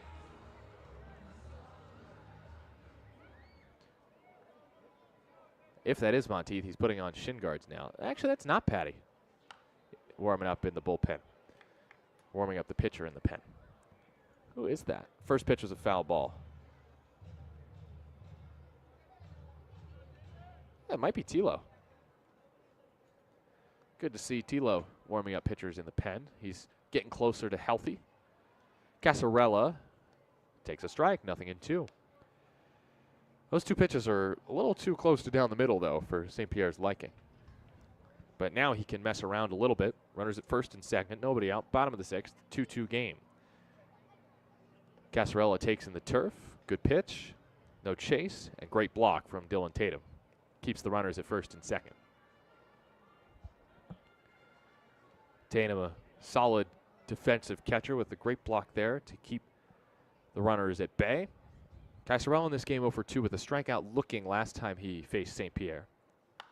And he jacks this one in the air to right field, but shallow. It's actually Harris, the second baseman, who backs up and wants it and makes the catch for out number 1. No infield fly called.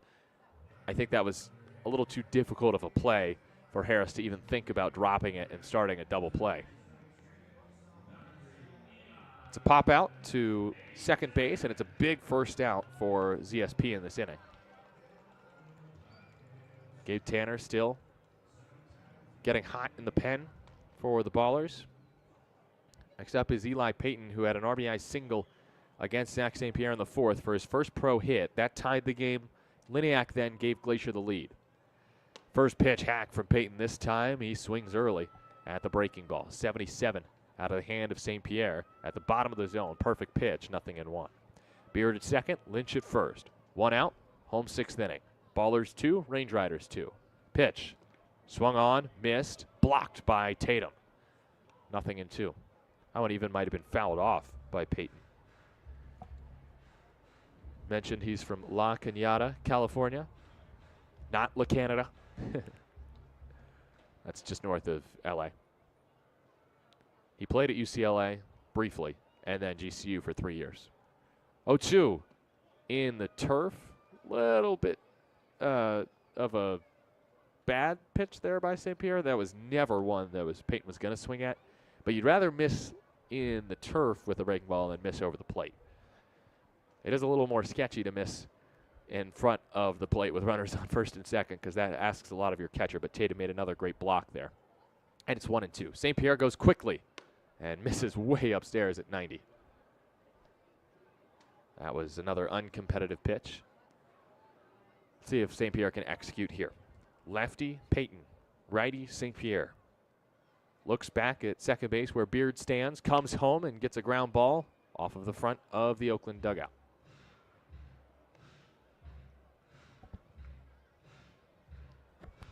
Game tied at 2 in the home 6th here in Kalispell. Beard and Lynch both got on to start this inning. Casarella popped out. Now it's Payton and a 2-2 count in a tie game. St. Pierre pitches and misses high and away. Count goes full. Got to find the zone here. That previous pitch was well low and still got a swing from Payton. So we'll see how aggressive Payton is here on 3-2.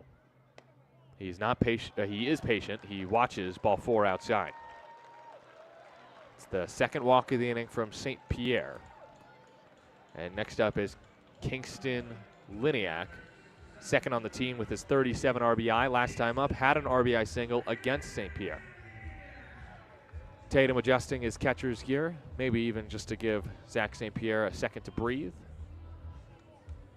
James Harris claps from the dugout as if to tell Zach St. Pierre to bear down here and go get Kingston Liniak, who struck out in the second against St. Pierre.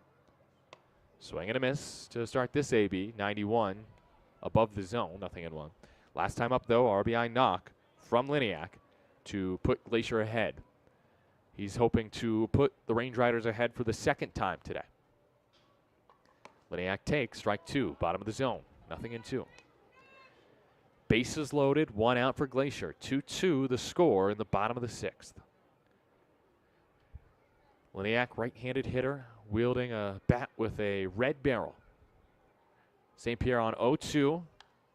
Gets a foul ball from Liniak. Again, a little bit too over the plate on 0-2, but he had Payton 0-2 and then walked him. And so, I think that's part of Zach St. Pierre's mentality here. He does not want to lose Liniak. But you still got to be careful with a hitter like Liniak. 0-2 pitch again.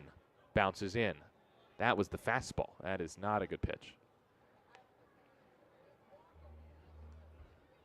ZSP already beat Glacier on Tuesday.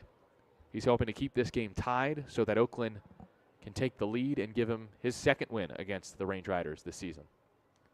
Liniak leans and pokes it into left field, base hit. Range Riders lead on a softly hit line drive into left on a pitch that was way outside. The changeup from St. Pierre, and that's just a great piece of hitting by Liniak, his second go-ahead hit today. 3-2, Range Riders lead on Liniak's soft liner into left. That will spell the end of the day for ZSP. He was great, but he leaves the bases loaded here in the sixth. Gabe Tanner to enter for the Ballers. We'll tell you about him when you return. 3-2 Range Riders here on 860 AM The Answer.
New arm for the Ballers here in the bottom of the sixth inning. Gabe Tanner takes over for Zach St. Pierre. Tanner making his 8th appearance of the year. He's got a 3.13 ERA, 3-0 record, 23 innings, 25 hits, 8 walks, 13 strikeouts.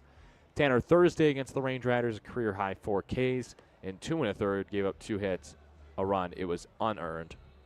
23-year-old from Danville, California. Made his pro debut against Glacier on June 22nd and is making his 3rd appearance against them this season. Here, he, again, 4 strikeouts on Thursday, but has to pitch out of a bases-loaded jam here. Zach St. Pierre goes 5 1/3, 7 hits, 3 earned runs, 2 walks, 5 strikeouts. St. Pierre responsible for all 3 runners. Kingston Liniak loops a line drive single into left field on a changeup that was about 4 balls off the plate, not even close to a strike, and just a really impressive swing there by Liniak, as he has 2 go-ahead hits today. And now it is Gabe Howell. With the bases juiced, 1 out, bottom of the 6th, 3-2, Glacier leads. First pitch, Howell takes, strike 1. That one did not look like a strike. It did just clip the high outside corner, though. Good pitch from Gabe Tanner. Howell in this game is 0 for 2 with 2 pop-outs. Tanner from the stretch delivers and fires in a slider for a strike. 0-2. That one bent in, went front door on the righty Howell. Tanner hoping to make quick work of the Glacier shortstop. The runners are Lynch, Peyton, and Liniak. Howell strikes out. A slider in the turf for out number 2. Tanner, 3 pitches, 1 out, as he strikes out Howell with a pair of devastating sliders. The first was in the zone, the second well out of the zone, but Howell chased. And this would be a missed opportunity here if Glacier cannot score more than just 1 run in this inning. They had the bases loaded with 1 out. Now bases loaded, 2 outs. Angel Mendoza is 0 for 2 today. Wide stance righty. Take strike 1. The slider again from Tanner. It's working early. Mendoza attempting to push his hit streak to 11 with a hit that would drive in multiple runs. Lynch, Peyton, and Liniak aboard. 0-1. Mendoza takes high, 1-1. Mendoza has driven in 20 this season. He has grounded out twice today. Bases juiced for Glacier, up 3-2 in the bottom of the 6th. Tanner from the stretch comes home. Mendoza takes high, 2-1. Angel Mendoza, the 24-year-old catcher from Corona, California, a great hitter in college, suffered offensively with Yola last year, but is much better offensively this season. And Mendoza flies it foul off to the right, 2-2. He's hitting 270. Last year he hit 172, so 100 points higher his batting average.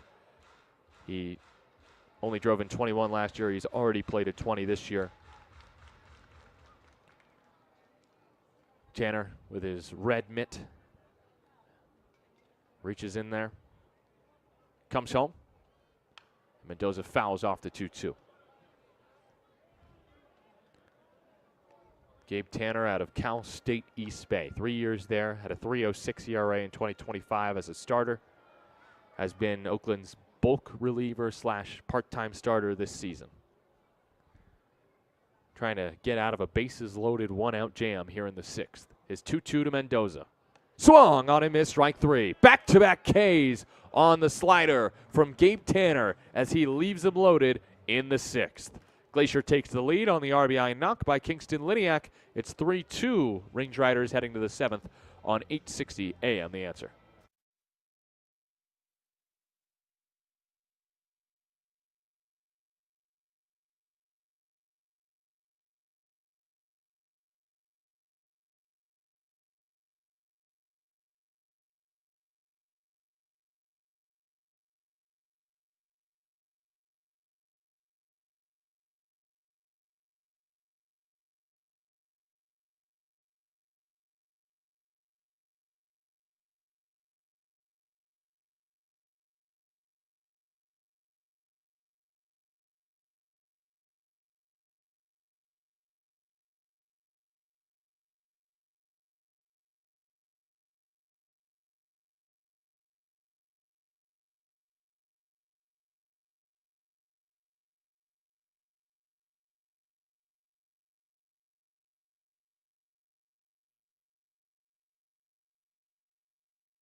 A dramatic bottom of the 6th inning ends with Glacier taking the lead, but Gabe Tanner striking out 2 with the bases loaded to prevent any further damage. It's 3-2 Range Riders at the start of the 7th here on this Sunday matinee, in which this game has been par for the course. This series, this is exactly how the games have gone, with it being tight for much of the game and then one team finding a way to win or pulling away late.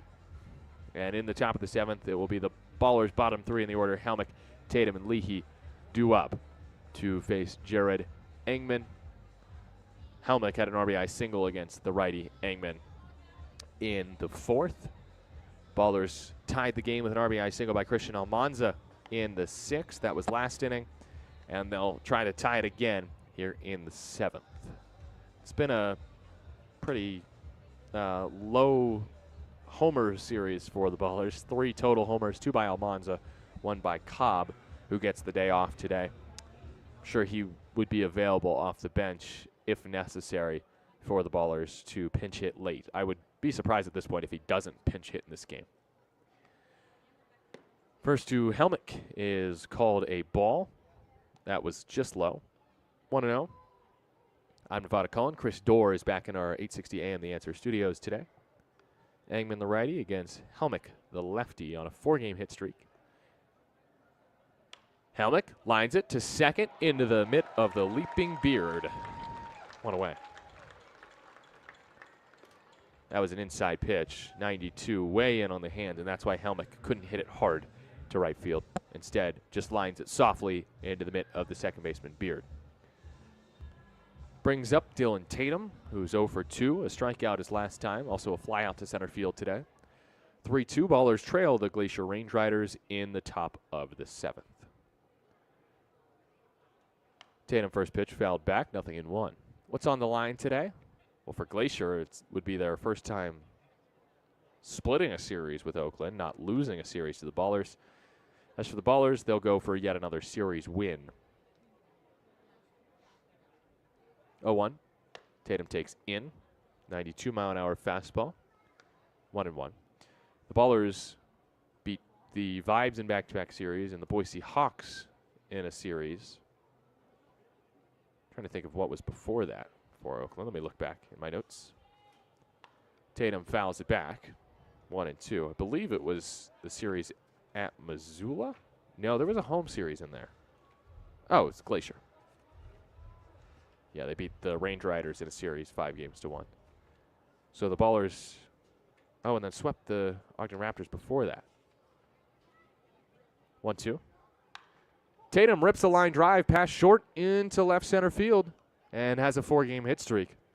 He had a long hit streak entering this series, and now with that line drive hit, 106 off the bat, he has a new hit streak, 4 games. Brings up Nick Leahy. So what is on the line for the Ballers? It's not just a series win, it would be their 6th consecutive series win dating back to their sweep of Ogden, because then they beat Glacier in a series, beat Boise, and beat Rocky Mountain twice. Nick Leahy, first pitch taken low, 1-0, the fastball at 93. The pitch count for Engman has risen. What? This is Davis Pratt. I did not realize that. Nick Leahy takes a strike. It's 1-1. I was like, why does it say Davis Pratt in the official score? It's because Davis Pratt is on the mound. 1-1 from Pratt to Leahy is in for a ball, 2-1. Just missed. Pratt had a rough outing the other day.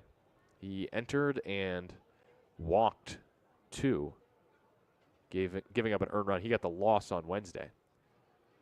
2-1 will wait as he throws to first to check on Tatum. So Pratt in for Engman here in the top of the 7th. 3-2 lead for Glacier. Pratt, 4.03 ERA, 2-1 record, 23rd appearance of the year. 2-1 pitch. Leahy takes a called strike, 2-2.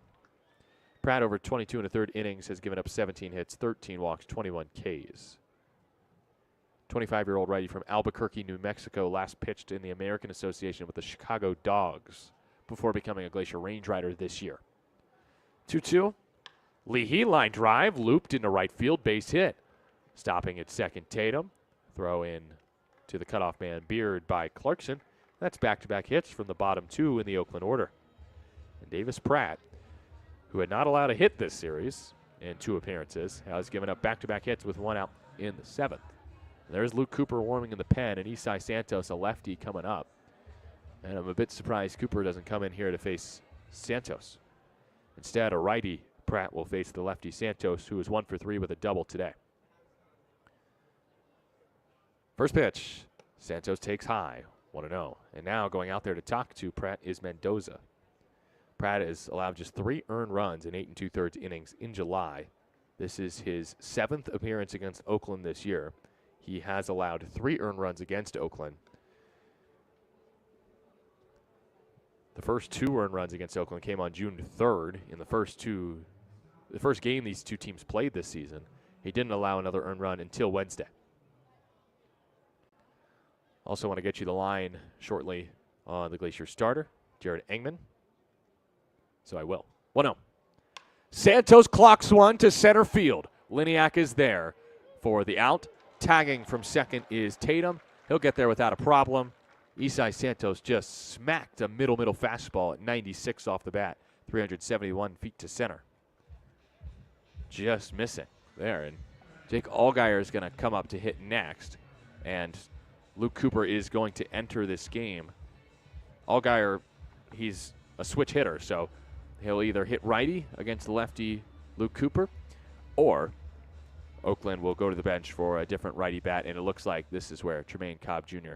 will hit for the Ballers. So Cobb's going to hit, and he has a chance to tie this game for Oakland. We'll tell you about Cooper when you return here from Kalispell. Top of the 7th, 2 outs, and at the corners for the Ballers in a 3-2 game. Glacier leads on 860 AM. The Answer.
New pitcher for the Glacier Range Riders here in the top of the 7th. It is Luke Cooper who comes on, and he will face a pinch hitter in Tremaine Cobb Jr.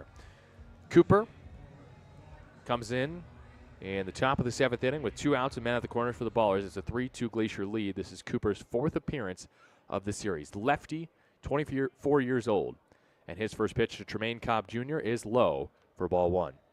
Cooper on Friday, a hitless inning, struck out 2. 3.98 ERA for the lefty, 2-0 record this season. 27th appearance, he has 1 save. His 1-0. Cobb takes called strike at the knees. That's another missed call. That was just low. That's 9 missed calls, 7 against Oakland. It's 1-1. Next from Cooper.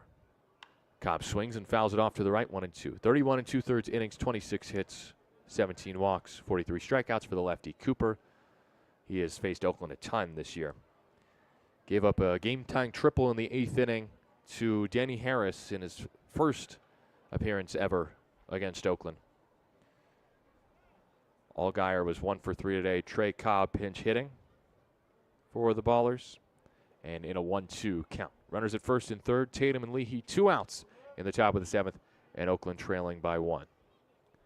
Next to Cobb, he fights it off, outside fastball. Just 3 for 21 in the series, Cobb with 4 RBI, though. Yesterday, his lone hit was a double. Don't think we'll see Leahy try to take second. 1-2 from Cooper. Cobb fights it off again, the outside fastball. He swung at 2 balls, but just trying to stay alive as he swung at the 94-mile-an-hour heater. Engman, the starter, went 6, gave up just 2 earned runs, struck out 5, a season high. Davis Pratt got the first 2 outs of this inning. Cooper trying to get the final one. 1-2. Cobb swings and hits a slow roller past third, foul. Pratt, 2/3 of an inning, 2 hits, singles to Tatum and Leahy, then got Santos to fly out deep to center field. And now it's Cobb against Cooper. Righty Cobb, the pinch hitter, against the lefty Cooper, who looks towards first, kicks, fires. Cobb lines it through the right side, base hit. We are tied in Kalispell. Off the bench and ties the game. Tremaine Cobb Jr. with his 30th RBI of the year, an opposite field line drive single through the 3-4 hole. It's 3-3 Ballers and Range Riders in the 7th. An outside breaking ball. Cooper trying to backdoor Cobb. Cobb having none of it. Sits on the breaking ball and lines it into right field. Leahy to second on the play. Tatum scores. Here's Davis Druick, who takes high and in. It's ball 1. Now the Ballers have a chance to take the lead here in Kalispell after Cobb's heroics. 3-3 in the top of the 7th. Druick a hit his last time. Takes a strike, a breaking ball on the inner half, 1-1. Ballers in back-to-back innings have tied the game. Leahy the go-ahead run at second. Druick swings and pops it up behind home, foul off to the left. Druick 1 for 3 today. Does he have one more big hit in him against these Range Riders? Already 12 extra base hits, 8 doubles, 4 homers this season against Glacier. Druick holds at a pitch in the turf. It's 2-2. That's patience right there. The epitome of patience from Davis Druick, who has walked 34 times this year, but not trying to walk here. He's trying to give the Ballers the lead. 2-2 with 2 outs from the lefty Cooper to the lefty Druick. He swung on and lifted high to left field. Ashworth, does he see it? Yes, he makes the catch. Looked like a tough sky, but he makes the play for out number 3. Ballers tie it up with a Tremaine Cobb Jr. pinch hit, RBI single through the right side off of the reliever, Luke Cooper. Let's go to the bottom of the 7th. Time to stretch. Tie game 3-3 here from Kalispell on 860 AM. The Answer.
It's the bottom of the 7th. The score is tied at 3. Jermaine Cobb Jr. with the game-tying single in the top of this inning. Now Gabe Tanner trying to hold the Range Riders in the bottom of the 7th. 3-3 game here from Kalispell. I'm Nevada Cullen. Chris Dorr back in our 860 AM The Answer studios. It's time to look at scores from around Major League Baseball here in the bottom of the 7th. Angels lead the Phillies 8-2 in the bottom of the 9th in Philadelphia. Top of the 9th from Tampa, it's the Orioles over the Rays 5-2. Kyle Ashworth, 9-hitter to lead it off against Gabe Tanner in the 7th. First pitch is called a ball. It's 1-0. That was just north of the zone. End of 7 from Colorado. Twins lead 5-1. 1-0.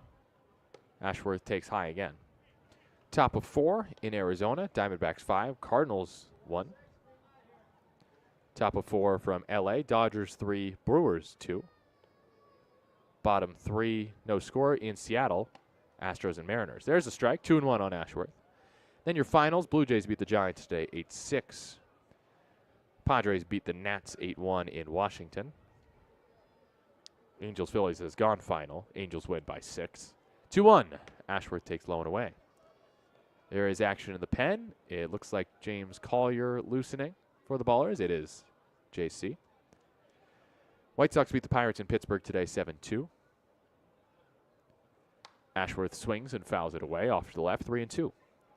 Yankees beat the Braves in Atlanta 4-2. How about Marcus Stroman with the win? Devin Williams with his 14th save. Mets win 3-2 at home against the Reds. Edwin Diaz improves to 5-0. Not bad for a reliever.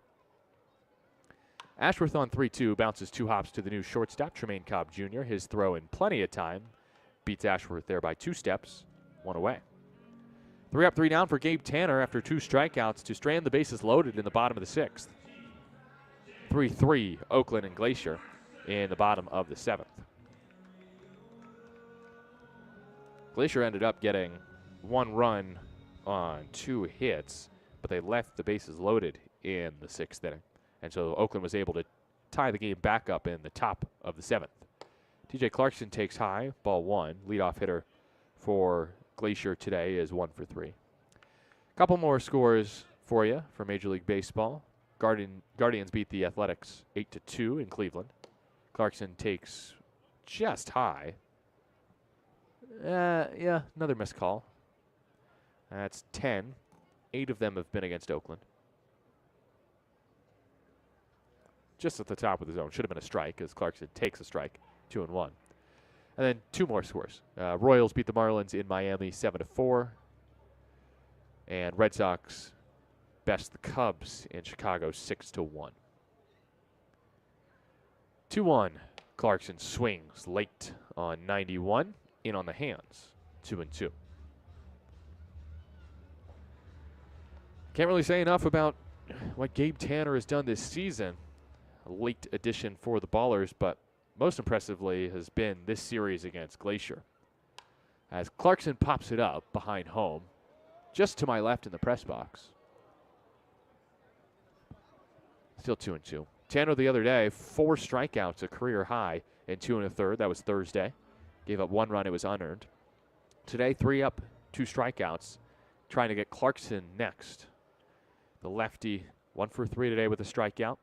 Tanner, the righty from the windup, looking home, rocks, deals, and there's a ball smacked into center field, but it'll stay in the ballpark, and Davis Druick makes the catch. 2 up, 2 down for Tanner here in the 7th. This is pretty good from Gabe Tanner, who is 3-0 so far as a pro. And if the Ballers are able to take the lead in the 8th, then it looks like Tanner could end up being the winning pitcher today. That's, again, we'll hindsight's 20/20, and we'll look at that when the game is finally over. Oh, wow, that was interesting. The ball bounced off the screen and into one of the few red seats here at Glacier Bank Park. 0-1. That's high. 1-1.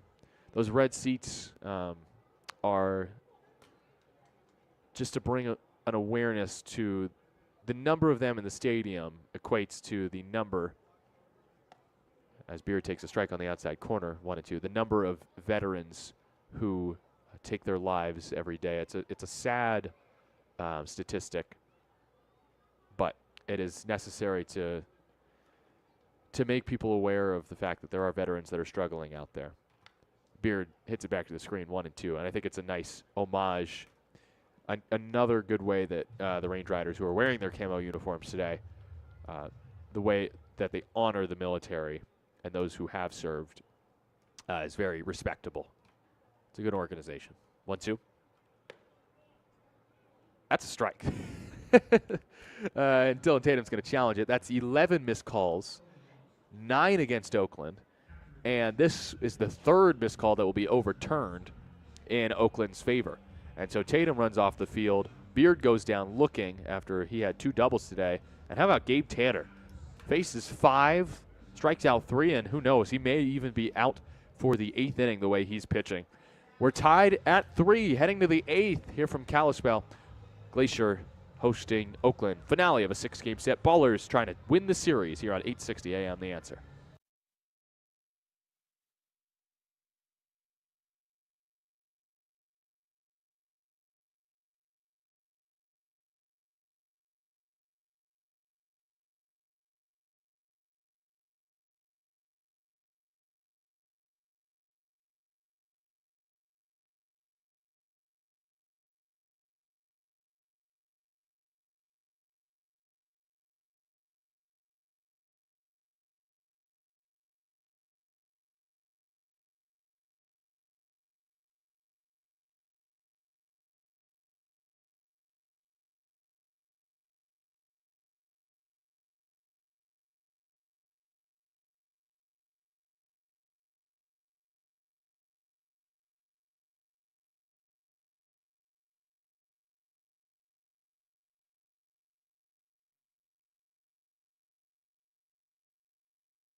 Tie game in the 8th. Ballers coming up to bat, looking to take the lead for the first time since the 4th inning. I'm Nevada Cullen. Chris Dorr back in our 860 AM The Answer studios. It's still Luke Cooper, the lefty, for the Glacier Range Riders. He has faced the Ballers 9 times this season. That's a third of his appearances this season against Oakland. I guess it's not crazy because this is the 18th game between the two sides, but Cooper has pitched in half of them. And here is a guy in Danny Harris who all the way back on June 4th had a game-tying triple against Cooper. First pitch is high, ball 1, and we begin the 8th inning. That was a missed call against Glacier. Have to call him as I see him. That's only the 3rd, though, against Glacier, 12th overall today. Danny Harris takes low, 2-0. I will say I'm going to give Craig Struble some credit here because his zone has not been terrible today. There have just been pitches on the edges mainly missed. Harris, early swing, he was sitting fastball there. Why not?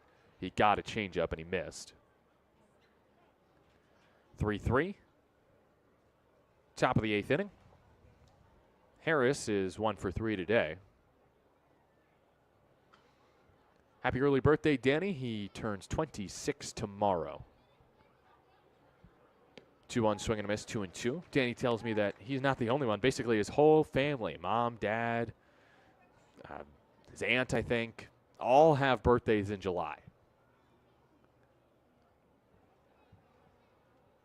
2-2 toss. Harris lifts it off to the right, out of play. It's a warm Sunday. Temperature ranging from the low 70s to, or the high 70s to the low 80s over the course of the afternoon. 2-2. Danny rolls it over. Bouncer to short. Throw to first by Howell in time. There's one away. Brings up Christian Almanza. Has 2 homers in this series. One of them against Luke Cooper. That was an 8th inning Oppo Taco on Wednesday. And here are these two facing off once more. First pitch, breaking ball in, ball one. Tried to front door Christian Almanza, but came up empty. Almanza is 1 for 3 with a run scored and RBI today. Almanza takes. That's another missed call against Glacier. That's on the outside corner, called a ball. So now that's 13 missed calls, 4 against the Range Riders. It's 2-0 on Almanza. Hitters count. Pitch. Almanza fouls it back. He got a hanging breaking ball and just missed it. Looked like the swing was timed up pretty well for Christian, who has 16 homers this year. That is most on the team and tied for 6th in the Pioneer League. 2-1. Almanza takes a strike. 92, the fastball, high outside corner. Count evened up by Luke Cooper. 1 out in the inning. 2-2 pitch. Almanza strikes out. Pitch in the turf. Mendoza makes a little room for himself, then fires low to first for out number 2. First strikeout for Cooper today. Brings up Cam Buford. There is a righty in the pen. This would be a good spot to go to him with a righty in Buford at the plate. However, Todd Pratt not budging out of his dugout. I'm going to guess it's Nick Zegna warming in the pen for Glacier. Could be Rain Supple, though, the closer, as Buford takes low, 94-mile-an-hour fastball just below the zone. It's 1-0. Buford today is 1 for 3. Next pitch is low, 2-0. Cooper definitely one to work quickly. 3-3 game, top of the 8th. 2 outs, bases empty. 12 on the pitch timer. Cooper from the windup finally goes with 9. Pitch is called a strike. That's another missed call. That's a ball low on Buford. He does not challenge. That's the 10th missed call against Oakland today. 2-1 toss. Buford swings and misses. Had a good breaking ball. 2-2. Funny how a missed call can change the course of events. That's baseball for you. 2 outs, 2-2 pitch. The lefty Cooper deals. Buford takes in the turf on what should have been ball 4. Now, would he throw that on 3-0 or 3-1? Maybe not. But Buford has worked the count full anyways. Payoff pitch is next with 2 outs in the 8th. Buford swings and hits it towards first into the mitt of Lynch. A little floater over there for out number 3. Ballers retired in order in the top of the 8th inning, and it's a 3-3 game heading to the home 8th inning. Ballers attempting to keep this game tied, heading to the bottom of the 8th on 8:60 a.m. The Answer.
Bottom of the 8th from Kalispell, still 3-3. Oakland and Glacier. I'm Nevada Cullen. Chris Dorr is back in our 8:60 a.m. The Answer studios. Well, a game recap so far for you. The Baller scored in the top of the 4th to take a 1-0 lead. Lou Helmick had the RBI single. Glacier took the lead in the bottom of the 4th. Eli Payton tied the game with his first pro hit. Then Kingston Liniak knocked in the go-ahead run with a single of his own. Top of the 6th, Ballers tied it with an RBI knock by Christian Almanza into left field. And then Glacier stole the lead right back with another go-ahead hit by Kingston Liniak. Tremaine Cobb Jr. with a pinch hit, two-out RBI single through the right side in the 7th, tied the game at 3. And since the 6th, when he entered, Gabe Tanner has been great in relief for the Ballers. He's still out there, pitching from the windup to the lefty Jack Lynch to start the bottom of the 8th. First pitch of the inning is grounded on 3 hops, maybe 4 to second. Harris makes the easy throw to first for out number 1. 6 up, 6 down for Gabe Tanner in relief of Zach St. Pierre. Give St. Pierre credit. This series, 11 1/3 innings, 3 earned runs, 10 strikeouts. A week that has him in candidacy for Pioneer League Pitcher of the Week, especially because he won't get the loss in this game, so no L's on his scorecard. First pitch from Tanner is just a shade high to Casarella, who's 0 for 3 today. Tanner, 3 strikeouts and has retired all 6 he's faced, the righty for the Ballers. Casarella swings and misses at the high cheese. It is 1-1. Casarella on a 3-game hit streak, just 3 for 22 in this series. Struggled in the series at Raimondi as well, went 5 for 27 in Oakland. It was the first series here in Kalispell he hit very well as he swings again and misses at a fastball at 91, high and in, 1-2. 1 out in the inning, bottom of the 8th, 3-3, Ballers and Range Riders. Casarella, the 22-year-old from Fort Worth, Texas. Rips a line drive over third and into left field. Helmet gets to it on a couple hops and fires it in quickly to hold Casarella to a single. 1 out knock for Casarella, puts his hit streak at 4 games. He also had a lengthy on-base streak on the line coming into that at-bat, and he comes through. He is replaced at first by Cade Wood, the pinch runner, who just made his pro debut earlier this series against the Ballers. Runner at first is Wood, running for Casarella with 1 out in the bottom of the 8th in a 3-3 game. It is still Gabe Tanner. He has not faced Eli Payton yet, who is making his pro debut. 23-year-old left-handed hitter will wait for the first pitch as Tanner throws over to first to check on Cade Wood. Payton is 1 for 2 with a walk and an RBI single today. Left-handed batter out of Grand Canyon University. First pitch is a strike on the outer half, 0-1. Payton, 3 years at Grand Canyon. Best year was 2024 when he hit .319 with 69 hits, 47 runs scored, 41 RBI, 15 doubles, 8 home runs. Next pitch, foul tip into the mitt of Tatum, 0-2. Eli Payton, parents are big college football fans, or football fans in general. His dad, Frank, played football at Utah. His uncle, George, is the GM of the Broncos. 0-2. Called a ball, challenged by Dylan Tatum. That's at the top of the zone. Oakland's going to have 1 challenge remaining, but they've gotten all 5 right. That's 15 missed calls, 11 against the Ballers. And Payton is down looking. That's the 4th strikeout for Gabe Tanner, matching his professional best, in which he recorded on Thursday. And here is Kingston Liniak. If anyone's going to put Glacier ahead again, it's him. He already has 2 hits today as he swings and misses at the fastball off the plate in 91. It's 0-1. Liniak RBI single in the 4th, gave Glacier a 2-1 lead, gave Glacier a 3-2 lead with an RBI knock in the 6th. Runner at first, 2 outs, 3-3 game in the 8th. Runner goes, and the ball is hit on 2 hops to shortstop Cobb. Throw to first on the money, and that does it for the 8th inning. That means we're tied heading to the 9th. No runs on 1 hit, no errors, 1 left for Glacier in the 8th. Gabe Tanner with 2 2/3 of scoreless relief. We're going to the 9th here on 860 AM The Answer.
Start of the ninth, 3-3, Ballers and Range Riders. 7, 8, and 9 due up against the Glacier closer in a tie game. Rain Supple enters for Glacier. I'm Nevada Cullen, and Chris Dorr is back in our 860 AM The Answer studios. Supple has pitched twice in the series, got the save Friday. A hit, no runs, 2 strikeouts. Isai Santos did almost take him deep to give the Ballers the lead. And then on Wednesday, Supple, in a non-save situation, did give up 2 hits and an earned run. 5.73 ERA for the righty, 6'3", 190 pounds, 26-year-old from Shelburne, Vermont. He's got a 1-4 record, his 15th appearance of the year. He was starting, now he's back at the closer. 37 2/3 innings, 41 hits, 19 walks, and 39 strikeouts for the righty, Supple. The first he will face is Lou Helmick. 7, 8, 9 due up for the Ballers in the final frame. First pitch of the inning is bounced past James Harris at first. Foul. 0-1. Supple replaces Luke Cooper, who pitched an inning and a third. Did give up 1 hit, no runs, 1 strikeout, no walks. He did allow the game-tying hit, but that run was not charged to him. Helmick takes. It's called a ball. That's challenged. And that is another incorrect challenge by Glacier. So somehow, despite 15 missed calls today by Greg Struble on balls and strikes, this again goes against Glacier. Despite those 15 missed calls, 2 challenges by Glacier, they've been wrong on both. I don't know how that's possible. 1-1 on Helmick, who is 1 for 3 today. Hits it back to the screen. It's 1-2. Helmick's RBI single in the 4th gave the Ballers the initial lead in this ball game. 1-0 at the time. It's now 3-3 in the top of the 9th. Helmick leading off the inning. Trying to find a way on, but trailing in the count, 1-2. Pitch from Supple. Helmick takes low, 2-2. I mentioned he pitched on Wednesday and gave up a couple hits in a run. That was in the 9th inning. That was an Allgaier single and a Nick Leahy RBI knock up the middle. Leahy is due up 3rd this inning. Allgaier has been removed from the game. 2-2 pitch. Helmick swings and lines a ball into center field for a base hit. Leadoff knock with 2 strikes for Lou Helmick, who stayed on a changeup and lines it into center field. Ballers have the go-ahead runner aboard in the 9th with nobody out. Helmick with a 2-hit game, his 18th multi-hit game of the season. He'll finish the year with another multi-hit game against Glacier. That's Helmick's 5th against the Range Riders. And he will be replaced at first by Darryl Buggs II. Pays to have him available off the bench. Buggs could attempt to try to steal second and get in a scoring position. If he can score, the Ballers would lead 4-3 in the 9th. As it stands, 3-3, Oakland and Glacier. And a thrilling finale on this Sunday afternoon here in Kalispell. The batter, Dylan Tatum, who has not homered in 2 weeks' time. A single his last time up. The first pitch from Supple. Tatum launches high and deep right field. Clarkson looks up, and he can only watch it fly. For the first time in 2 weeks, Dylan Tatum goes big fly with his 14th Tater of the year. An opposite field 2-run blast, the go-ahead shot in the 9th off the closer, Rain Supple. 5-3 Ballers in the 9th. Wow! He got 95. He did not miss the fastball. 103 off the bat. Looped over the right field wall and well over the tall wall out there in right. Amazing scenes here from Kalispell as Leahy takes a ball low, 1-0. Supple, who had been so good as the closer for Glacier, in a non-save situation in the 9th, gives up the Helmick single and the 2-run bomb for Tatum. As Leahy swings and misses, it's 1-1.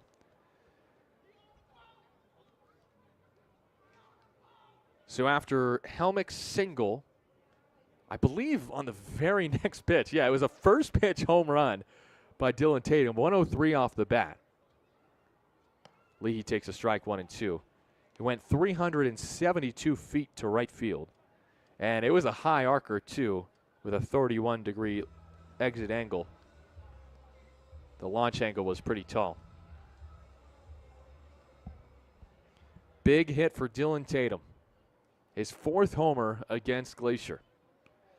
Leahy strikes out on a pitch in the turf. Hard 90 down to first, but he's out. And it's now 1 for 4 today. But the Ballers lead 5-3 in the 9th thanks to a Dylan Tatum 2-run tater. What else is new? Tatum with his 14th of the year. That is second most on the Ballers. That is in the top 10 as well in the Pioneer League. And now here's a guy that almost took Rain Supple deep to center field just a couple nights ago. It's Isai Santos. Lefty batter. First pitch in, called a strike. That was just on the edge. Good pitch from Supple, 0-1. Santos today, 1 for 4 with a double. Ballers have taken the lead back from Glacier. Santos clubs one high in the sky to left field. Ashworth in foul ground, settles, and looks up. It's out of room.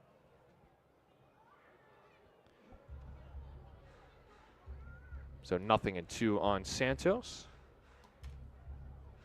Dylan Tatum with the opposite field 2-run bomb, a go-ahead blast in the 9th. I knew eventually if I kept saying that he hadn't homered in X amount of games, then he would homer. It was bound to happen. Santos back to the screen, still 0-2. And how about this? James Collier, not Connor Sullivan, loosening in the Oakland pen. It is a save situation, but Sully threw last night. And the Ballers are going to give Collier a chance for his 2nd pro save. 0-2 after the foul ball from Santos. And he fights off yet another. Just clipped the mid of Mendoza and then goes to the backstop.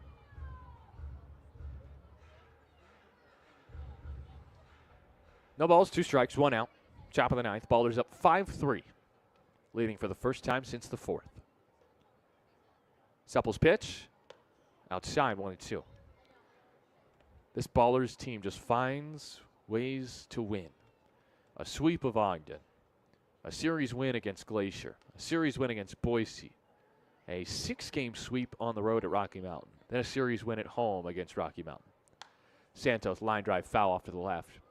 And the Ballers are 3 outs away from a 6th consecutive series win.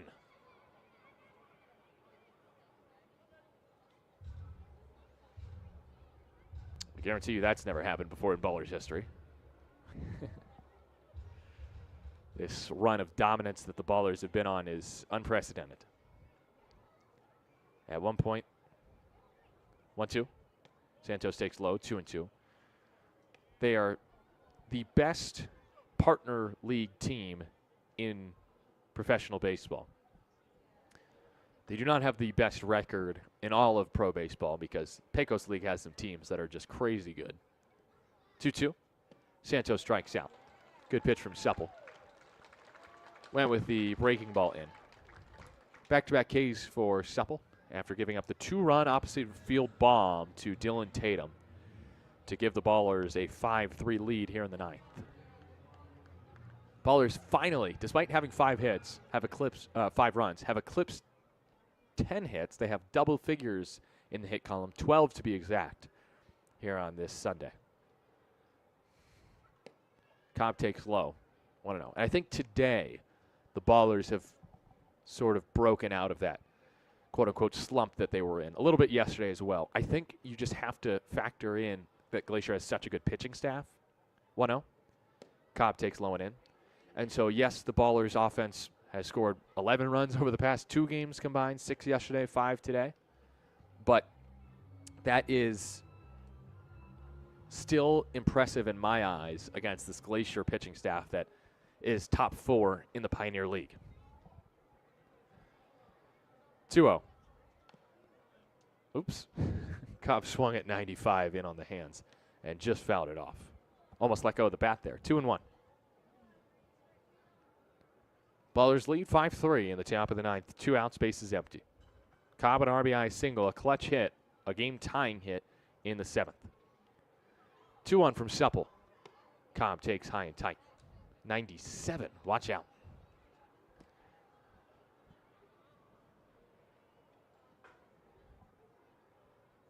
Three-one count, hitters count. Cobb can sit on a fastball here. If he gets it down the middle, he'll be swinging. Cobb instead takes on the inside corner. It's a breaking ball. He smartly does not challenge. It's 3-2. Not the spot to challenge. The Ballers only have one challenge remaining. You got to save that for the bottom of the 9th. Unless you're absolutely sure. Payoff. Cobb fights it off. That would have been ball 4, 96 in on the hands. But like the fight from Trey nonetheless. Now, Cobb really struggled this year on the whole against Glacier. He hit just under 200 against the Range Riders on the season. But he still managed to drive in 9 of his 30 runs against Glacier. Cobb strikes out here on the breaking ball outside. And Supple strikes out the side in the 9th. But Oakland takes the lead. Dylan Tatum with the 2-run tater. And it's 5-3 Oakland heading to the home 9th inning. Last licks for Glacier when you return on 860 AM. The Answer.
The pitcher of record is Gabe Tanner. 2 2/3, 1 hit, no runs, and ties his career high with 4 strikeouts today in relief of Zach St. Pierre.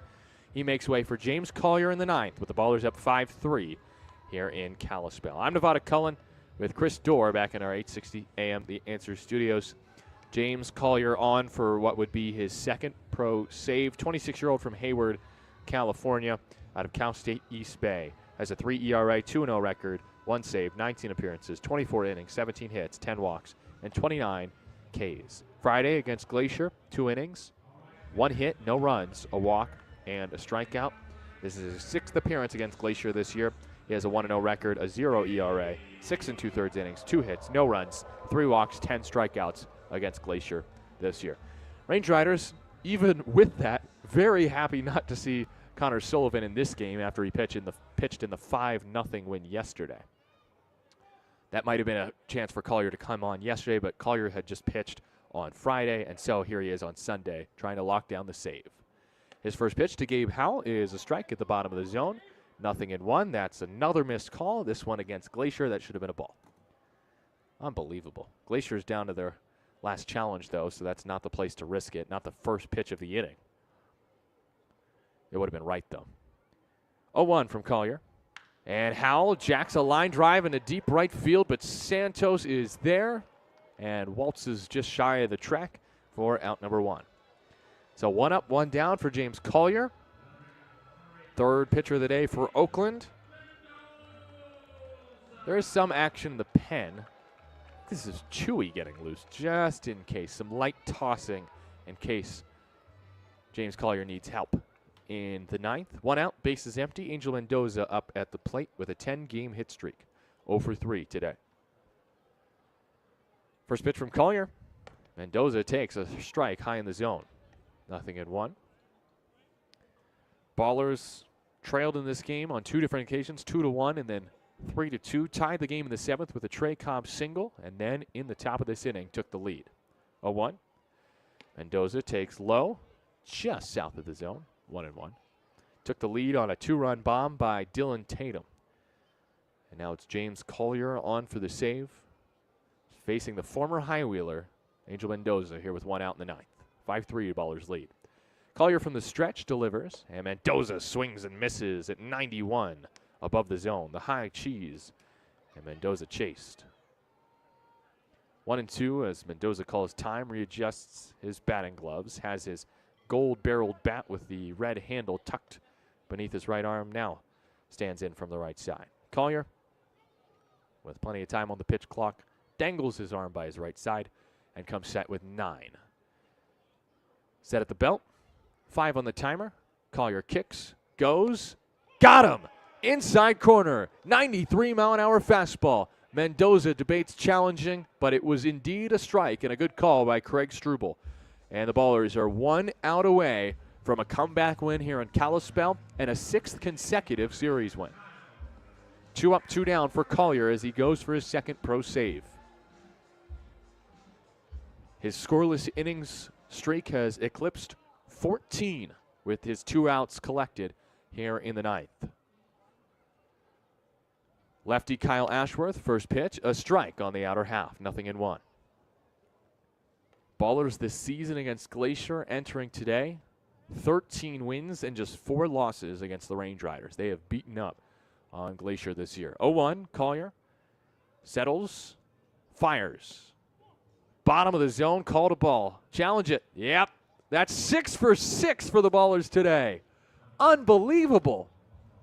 That was at the base of the zone. It's overturned to a strike. It's 0-2 on Ashworth. Unbelievable job behind the plate from Dylan Tatum. A perfect game. I guess you could call it that. I know I would. 6 challenges, all correct for the Ballers. I believe Tatum himself probably had 4 of them. 1 strike away. James Collier, set, fires. Missed high, 1-2. Ashworth, the 9-hitter, 0 for 3 today. His 4-game hit streak on the line. Stands in from the left side. That same gold bat with the gold barrel and the red handle resting behind his left ear. Collier is ready. He goes. He got him! Cut and a miss. Strike 3. Ballers win 5-3 here in Kalispell. They win the series, their 6th series victory in a row as James Collier locks down his 2nd professional save and has 12. That's a dozen consecutive scoreless appearances out of the pen for the Ballers. It's a 5-3 win as Dylan Tatum hits the go-ahead blast in the 9th to give the Ballers the victory here in Kalispell. Final score, 5-3 here from Glacier Bank Park. Ballers win the series. We'll step aside, postgame show when you return on 860 AM The Answer.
Ballers win the game, 5-3. Ballers win this series here in Kalispell.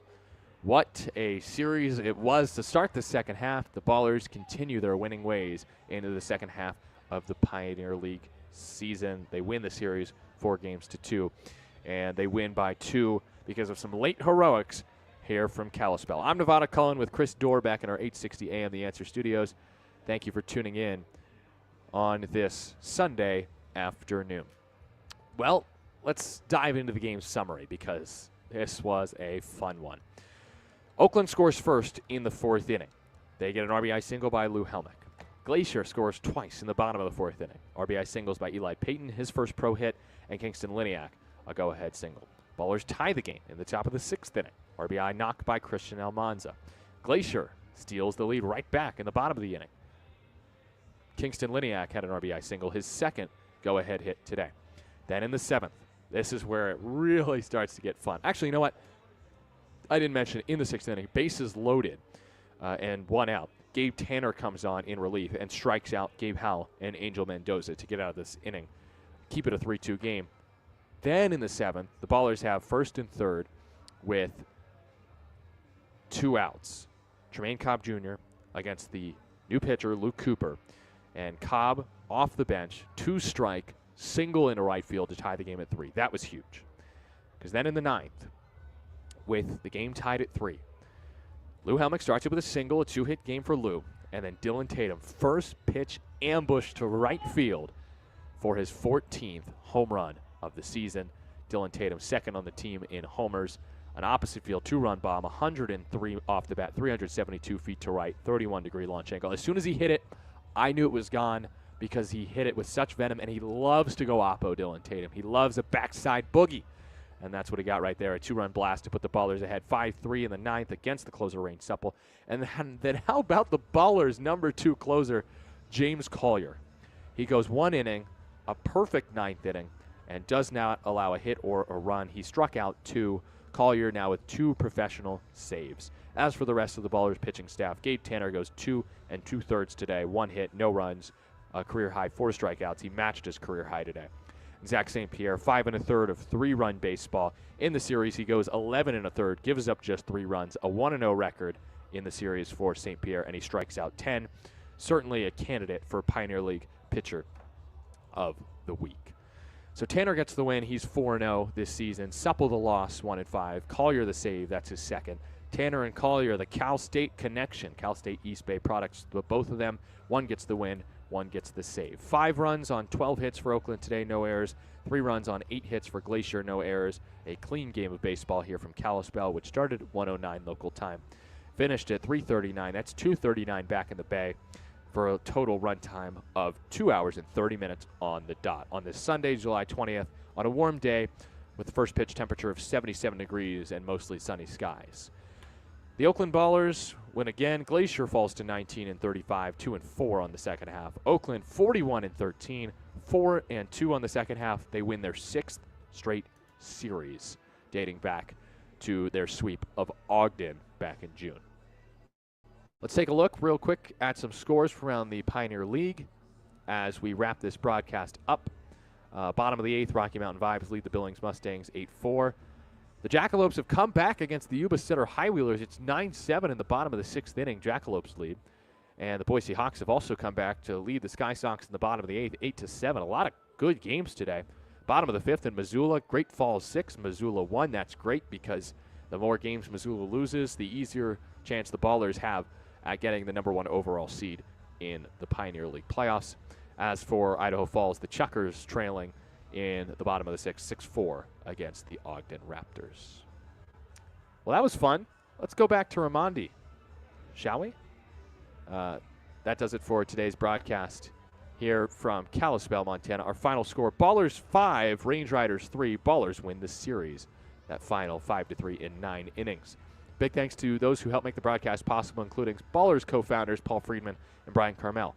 Ballers Assistant General Manager Tyler Peterson, General Manager Laura Geis, Brendan Colthurst, Isabella Haberman, Casey Pratt, Ben Verhoek, on, and Chris Dorr back in our 860 AM The Answer studios. Also, big thanks to you, the listener, and we'll have more baseball coming up. Our coverage of Tuesday's Game 1 of the 6-game series against the Colorado Springs Sky Stocks will start at 6:30 pack time on 860 AM The Answer and on YouTube. We hope that you can join us. Again, our final score, Ballers 5, Range Riders 3. I'm Nevada Cohen saying so long and thanks for listening to Oakland Baseball on 860 AM The Answer.